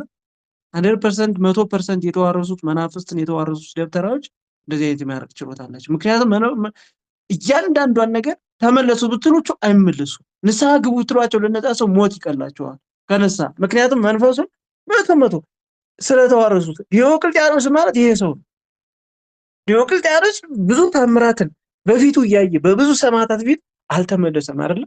መንፈሱን 100% ስለተዋረሰው ቃል ስለተገባባ ነው። ከአጋንንት ጋር ቃል የተገባቡ ደብተራዎች ዝም ብለው መናፍስት መላክ ይችላሉ። ያለ ክርስትና ስም፣ ያለ ምግብ፣ ያለ ውሃ ዝም ብለው ቀጥታ ይታዘዝላቸዋል። ውልብ ሲሉባቸው አንዳንድ ጊዜ አይታችኋል። በጅብ ምናምን ሲጋልቡ በተለያየ አጋጣሚ ጅብ፣ ውሻ ራሳቸውን በተለያየ መንገድ ይቀይራሉ። ለሳምንታት ለወራትም ውሃ ውስጥ ይኖራሉ። ውሃ ውስጥ ማለት ነው። እንደ አሳ ውሃ ውስጥ ምናምን ተዝናንተው ምናምን ይመለሳሉ። 100% እየተዋረሱት ከሆነ ተሰውረውም አንድ ቦታ አይታችኋቸው አንድ ቦታ የሚገኙ አሉ። እዚህ አይታችኋቸው ነገ ወይም ሳይሳፈሩ አሁን ላይ አይታችኋቸው እዛ ሄደው የሚገኙ አሉ። ሌላ ቦታ እህላቸውንም በተለያየ አጋጣሚ ጠዋት ስትነሱ ወይም ያላቸውን ነገር አሳጭደው ምናምን ሊሰልቡ እንደውም ሲመጡ አንዳንድ ጊዜ ቤታችሁ ውስጥ ላይ ውልብ ይመጣባችኋል። ሳይፈልጉ እናንተ ሳትፈልጉ የእናንተን ንብረት ሊሰልቡ ቤት ውስጥ ሲመጡ የሚመጡበት አጋጣሚ አለ። 100% ስለሚሉት ሊጥ የተለያየ ነገር ሲሰርቡ እንዴት ነው የተለያዩ ልብስ የተለያዩ ነገሮች ሰው ቤት ውስጥ ገብተው ደፍረው ይወጣሉ። ሴቶችን ደፍረው መውጣት አቅም አላቸው። ቤት ውስጥ ገብተው ሰዎችን ደፍረው መውጣት ማለት ነው። ልጆችን የሚፈልጉትን አድርገው ደፍረው ምናምን ይወጣሉ። እቤት ማለት ነው። ሰዎች ቤት ገብተው እና እነዚህ እነማን ናቸው ካላችሁኝ እንግዲህ ዲዮቅልጥያኖስም ከእነዚህ አይነት መዋረስ ነው። እነዚህ ሰዎች ንስሐ ግቡ ብትሏቸው በቀላሉ የሚገቡ አይነት አይደሉም። በቀላሉ ገብተው የሚመለሱ አይነት ነገር አይገቡ፣ ሞት ይመርጣሉ። ቃል ኪዳን ስለተገቡ ነው። ዲዮቅልጥያኖስ ማለት ይሄ ነው። እና ቅዱስ አረኒዮስ የነዚህ አዛዥ ነበረ ዲዮቅልጥያኖስ። እና ታምራቱን አይቶ በመመለሱ ቢናገርም ሄዶ አርያኖስን ንጉሱ በተለያየ መንገድ ከባህር ውስጥ እንዲያሰጥሙት በባህር ውስጥ ነፍሱ እንዲያደርጉት አዘዘ። ትልቅ ትእዛዝ ለዚህ ንጉስ ማለት ነው። ከዛ በኋላ አገልጋዮቹ እያንዳንዱ ነገራቸውን ከተተ። ብዙ ሰዓት ቆየ። እግዚአብሔር አዳነው፣ ጠበቀው። በሁለተኛ ጊዜ ተሰናብቶ ቤተሰቦቹን እዚህ ወደብ ጠብቁኝ አለ። ካሰጠሙት በኋላ ሰማዕትነትን ተቀበለ። በአሳ አንበሪ አዘዘ መድኃኒዓለም ኢየሱስ ክርስቶስ አውጥቶ ቤተሰቦቹ አኖሩት ማለት ከቅዱሳን ጋር አኖሩት፣ ተመለሰ። ስለዚህ ከዚህ የምንማረው በምንም አይነት ሁኔታ በተለይ 1% ወይም 100% የተዋረቱ መናፍስትን እነዚህ ደብተራዎች በቀላሉ እንደዚህ እንደ ዲዮቅልጥያኖስ የተዋረሱት እንትን አንልም ማለት ነው። ሌላኛው ከቅዱስ ማትያስ ለማሳጠር ያክል ሐዋርያው ቅዱስ ማትያስ በይሁዳ ፈንታ የተተካ ሐዋርያ ነው ማለት ነው። ከ12 ሐዋርያት ነው እና ቅዱስ ማትያስ ምንድነው ሰዎችን ወደሚበሉ ሰዎች ሄደ። ሰዎችን ቀጥቅጥፍ እያረጉ ወደሚሰሩ ወንጌልን ሊሰብክ ሄደ። እንግዲህ ሰው የሚያስበላ ማን ነው ካላችሁ የሰውን ደም የሚያስጠጣ የሚያስበላ እንግዲህ ባጭሩ የዛር መንፈስ ነው። የዛር መንፈስ እንግዲህ ከደሮ ደም ነው የሚነብደው። ከደሮ ደም ወደ ሰው መብላት ይሄዳል። የዛር መንፈስ ቡዳ፣ በተለይ ቡዳዎች መቃብር እንኳን እየቆፈሩ ሲበሉ ይገኛሉ። የቡዳ መናፍስት ያሉባቸው መቃብር እየቆፈሩ አዲስ የተቀበረ አውጥተው የሚበሉበት አጋጣሚ አለ። ኤኒዌይስ ምንድነው እንግዲህ ሳምንት እያቆዩ 30ው ቀን ሲፈጸም 30 ቀን ያቆዩትን ሰው ይበሉ ነበር። እነዚህ ሰውን የሚበሉ ወይም የሰውን ደም የሚጠጡ ደም የሚሸታቸው ሰዎች እነማን ናቸው ካላችሁ በውስጣቸው የዛር መንፈስ ያደፈጠባቸው ሰዎቹ በቀላሉ በፊት እንግዲህ ባጭሩ የለመደው የሰው ደም ነበር አለ የዶሮ ደም ነበር። በፊት ያሉት ግብሮች እንግዲህ የለመዱት የዶሮ ደም ነበር። አይታችሁ እንደሆነ ዲዮቅልጥያኖስ ወይ በነበሩበት ጊዜና ሰዓት መስዋዕት እየተባለ ይቀርብላቸዋል።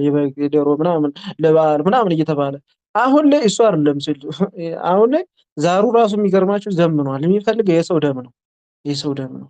ሰው ማስገደል በእጅ ጋር ቆራጡን ማስገደል ሰዎች እንዲህ ሲደሙ አንዳንዴ ሰዎች ደም ስታዩ እንዴት ነው ውስጣችሁ ጋር ፍንግል የሆነ ስሜት ስሜት አለ የሚፈጥረው አይነት ነገር የዛሩ መንፈስ እርካታ ሲሰማው እንደዚህ ያደርጋል። ደም ደም ደም ማለት ደም ደም ደም ደም አፋችሁ ደም ደም አፋችሁ የዛሩ መንፈስ አፋችሁን ደም ደም በተለያየ አጋጣሚ እንዲሁም ደግሞ በቃ እልህኝነት ሰው ግደል ግደል እጃችሁን የሆነ ነገር ስትይዙ እጃችሁ ጋር መቋም ስትጣሉ እንኳን ክንዳችሁ ፍርጥም ማለት እጃችሁ ይሞቃችኋል ስትጣሉ ምን ነገር ስታደርጉ ኤኒዌይስ እና ይሄ እንግዲህ የዛሩ መንፈስ እንግዲህ ሲያሰቃያቸው ነበረ። ሰውን ይበሉ ነበር። 30 ቀን አቆይተው ሰውን ይበሉ ነበር። መድኃኒዓለም ኢየሱስ ክርስቶስ እንግዲህ እነዚህ ለቅዱሳን ለቅዱስ ማትያስ እና ለቅዱስ ማትያስን እና እንድርያስን አድርጎ የሚሰሩት ስራ አይተው እጅግ በጣም ተገረሙና እንትን አሉ። ይህም ከዛ በ30ው ቀን ሳይሞላ መድኃኒዓለም ኢየሱስ ክርስቶስ ደርሶ እነሱም ታስረው ነበርና ከኃጢአታቸው እየተናዘዙ አልቅሰው ወደ እግዚአብሔር ተመልሰው ንስሐ ገብተው በአብ በወልድ በመንፈስ ቅዱስ አጥምቀው ክርስቲያኖች አድርገዋቸዋል። እና እህት ወንድሞች ከዚህ የምንረዳው ነገር የዛር መንፈስ በምን ያክል ደረጃ ሲያድግ ወይም እየቆየ ከነበረበት ግብር ራሱንና ስልቱን ሲቀይር በዚህ ልክ ይጓዛል። በዚህ ልክ ከዶሮ ደም የሰው ስጋ እስከ መብላት ድረስ የሰውን ስጋ እየቀቀሉ እስከ መብላት ድረስ የዛር መንፈስ በተለይ ቡዳ ዛር መንፈስ እንደዚህ አይነት ባህሪና አካሄድ አለው እና ይህን የሚጠቀሙት አሁን ላይም ደግሞ በጣም ሰውን ለመግደል የሚሮጡት የሚቋምጡት ብዙ ሰዎች አሉ አይደል? ወይም ደግሞ ሰው ሲሞት ደስ የሚላቸው እነዛ ሰዎች ውስጣቸው ያደፈጠው የዛር መንፈስ ነው። አንዳንዴ እጃቸውን አንዳንድ ሰዎች የታችሁን ይነፋቸውና እኔ ገጠመኝ ንገራችሁ። ሴትዮዋ ይነፋታል፣ ሰውነቷን ይነፋታል። ግን መቼ ነው ሕክምና ሄዳ አይደለም። የሚገርማችሁ ነገር ህመሙ የሚለቅ ከሕክምና ሰዳ ሳይሆን ራሷን እጇን ማለት በሆነ ቤሳ ነገር ብጥት አድርጋ ደሙ ሲፈስ ያኔ ሰውነቷ ይለቃታል፣ ህመሙ ይለቃታል። ያ ደም የማን ግብር ስለሆነ የዛሩ መንፈስ ግብር ሲሰጠው ደም ተጇ ካልፈሰሰ ወይም ከሆነ አካላቷ ካልፈሰሰ ትፈነዳለች። እየነፋ ሄደና መጨረሻ ላይ ያፈነዳ ማለት ነው። ከዛ ቀስ ተብሎ በምላጭ ነገር ሽልት ይደረግና ደሙ ውጥት ሲል እንደዚህ አይነት ሰው አጋጥሟቸው አያውቅም? በጣም ሲል ሽልት ሲል ደሙ ፍስስ ሲል ይላል ሰው አይነት አጋጥሟቸው አያውቅም? እንደዚህ አይነት እና የደም ግብር የለመደ መንፈስ ነው። የደም ግብር የለመደ የዛር መንፈስ ነው እንደዚህ አይነት ነገር የሚያደርገው እና እነ ቅዱስ ማትያስም እንግዲህ የገጠማቸው ከደም ግብር ወደ ሰው ግብር ሰውን የሚበሉ ሰዎች አጋጥሟቸዋል። እግዚአብሔር ቸርነት መልሰዋቸዋልና በነገው ዕለት ሐዋርያው ቅዱስ ማትያስ የሚከበርበት ዕረፍቱ መታሰቢያ ነው ማለት ነው። አሚን። በዚህ ልክ ያስተማረን የመከረን አባቶቻችን አምላክ ስሙ የከበረና የተመሰገነ ይሁንልን። በተማርነው ትምህርት 30፣ 60፣ 100 ያማረ ፍሬ አፍርተን ዛሬ ርስቱ ቀዳሾች ነገ የመንግስት ወራሾች እንድንሆን የአምላካችን መድኃኒታችን የኢየሱስ ክርስቶስ መልካምና ቅዱስ ፈቃድ ይሁንልን። ሐዋርያትን በአጽናፈ ዓለም ሰማዕታትን በደም ጻድቃንን በገዳም ያጸና የሠራዊት ጌታ ቅዱስ እግዚአብሔር አምላካችን መድኃኔ ዓለም ኢየሱስ ክርስቶስ እኛንም በአንዲት ሃይማኖታችን ጸንተን ዛሬ ርስቱ ቀዳሾች ነገ የመንግስት ወራሾች እንድንሆን የአምላካችን የመድኃኒታችን የኢየሱስ ክርስቶስ መልካምና ቅዱስ ፍቃድ ይሁንልን። አሜን። ስለማይነገር ስጦታው መጠበቁን ጠብቆ ለዚች ጊዜና ሰዓት ያደረሰን የድንግል ማርያም ልጅ ክብርና ምስጋና ይሁን። ቀሪው ጊዜያችን እግዚአብሔር አምላክ ይባርክልን። አሜን። በስመ ሥላሴ በስመ አብ ወወልድ ወመንፈስ ቅዱስ አሐዱ አምላክ አሜን። ቅዱስ እግዚአብሔር ቅዱስ ኃያል ቅዱስ ሕያው ቅዱስ አድናኝ ቅዱስ ኤልሻዳይ ቅዱስ ጸባኦት ቅዱስ ኢየሱስ ቅዱስ ክርስቶስ ቅዱስ አማኑኤል አቤቱ የሠራዊት ጌታ ቅዱስ እግዚአብሔር አምላካችን መድኃኔዓለም ኢየሱስ ክርስቶስ በሰላም አስጀምረን በሰላም ስላስፈጸምከን እናመሰግናለን። ምስጋና ይሁን ለአብ፣ ምስጋና ይሁን ለወልድ፣ ምስጋና ይሁን ለመንፈስ ቅዱስ ዛሬም ዘወትርም ለዘላለሙ አሜን። አቤቱ አምላካችን መድኃኔዓለም ኢየሱስ ክርስቶስ ሆይ ቀሪው ሰዓታችን ትባርክ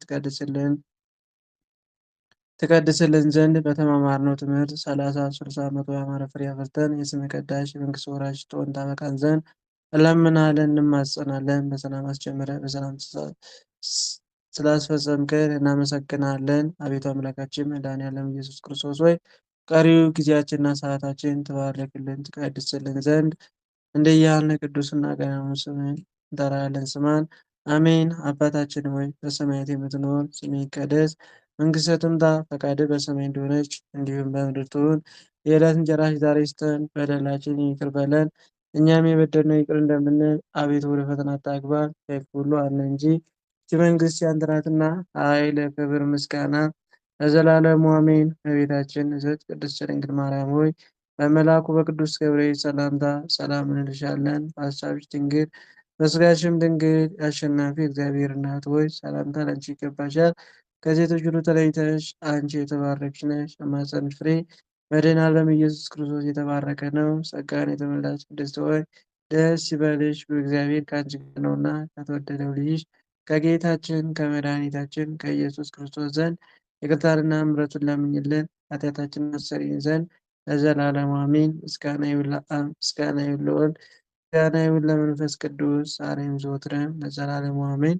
እህት ወንድሞቼ ስለነበረን ሰዓት የእግዚአብሔር አምላክ ስሙ የከበረና የተመሰገነ ይሁንልን። አሜን። ስብሐት ለእግዚአብሔር ወለወላዲቱ ድንግል ወለመስቀሉ ክቡር።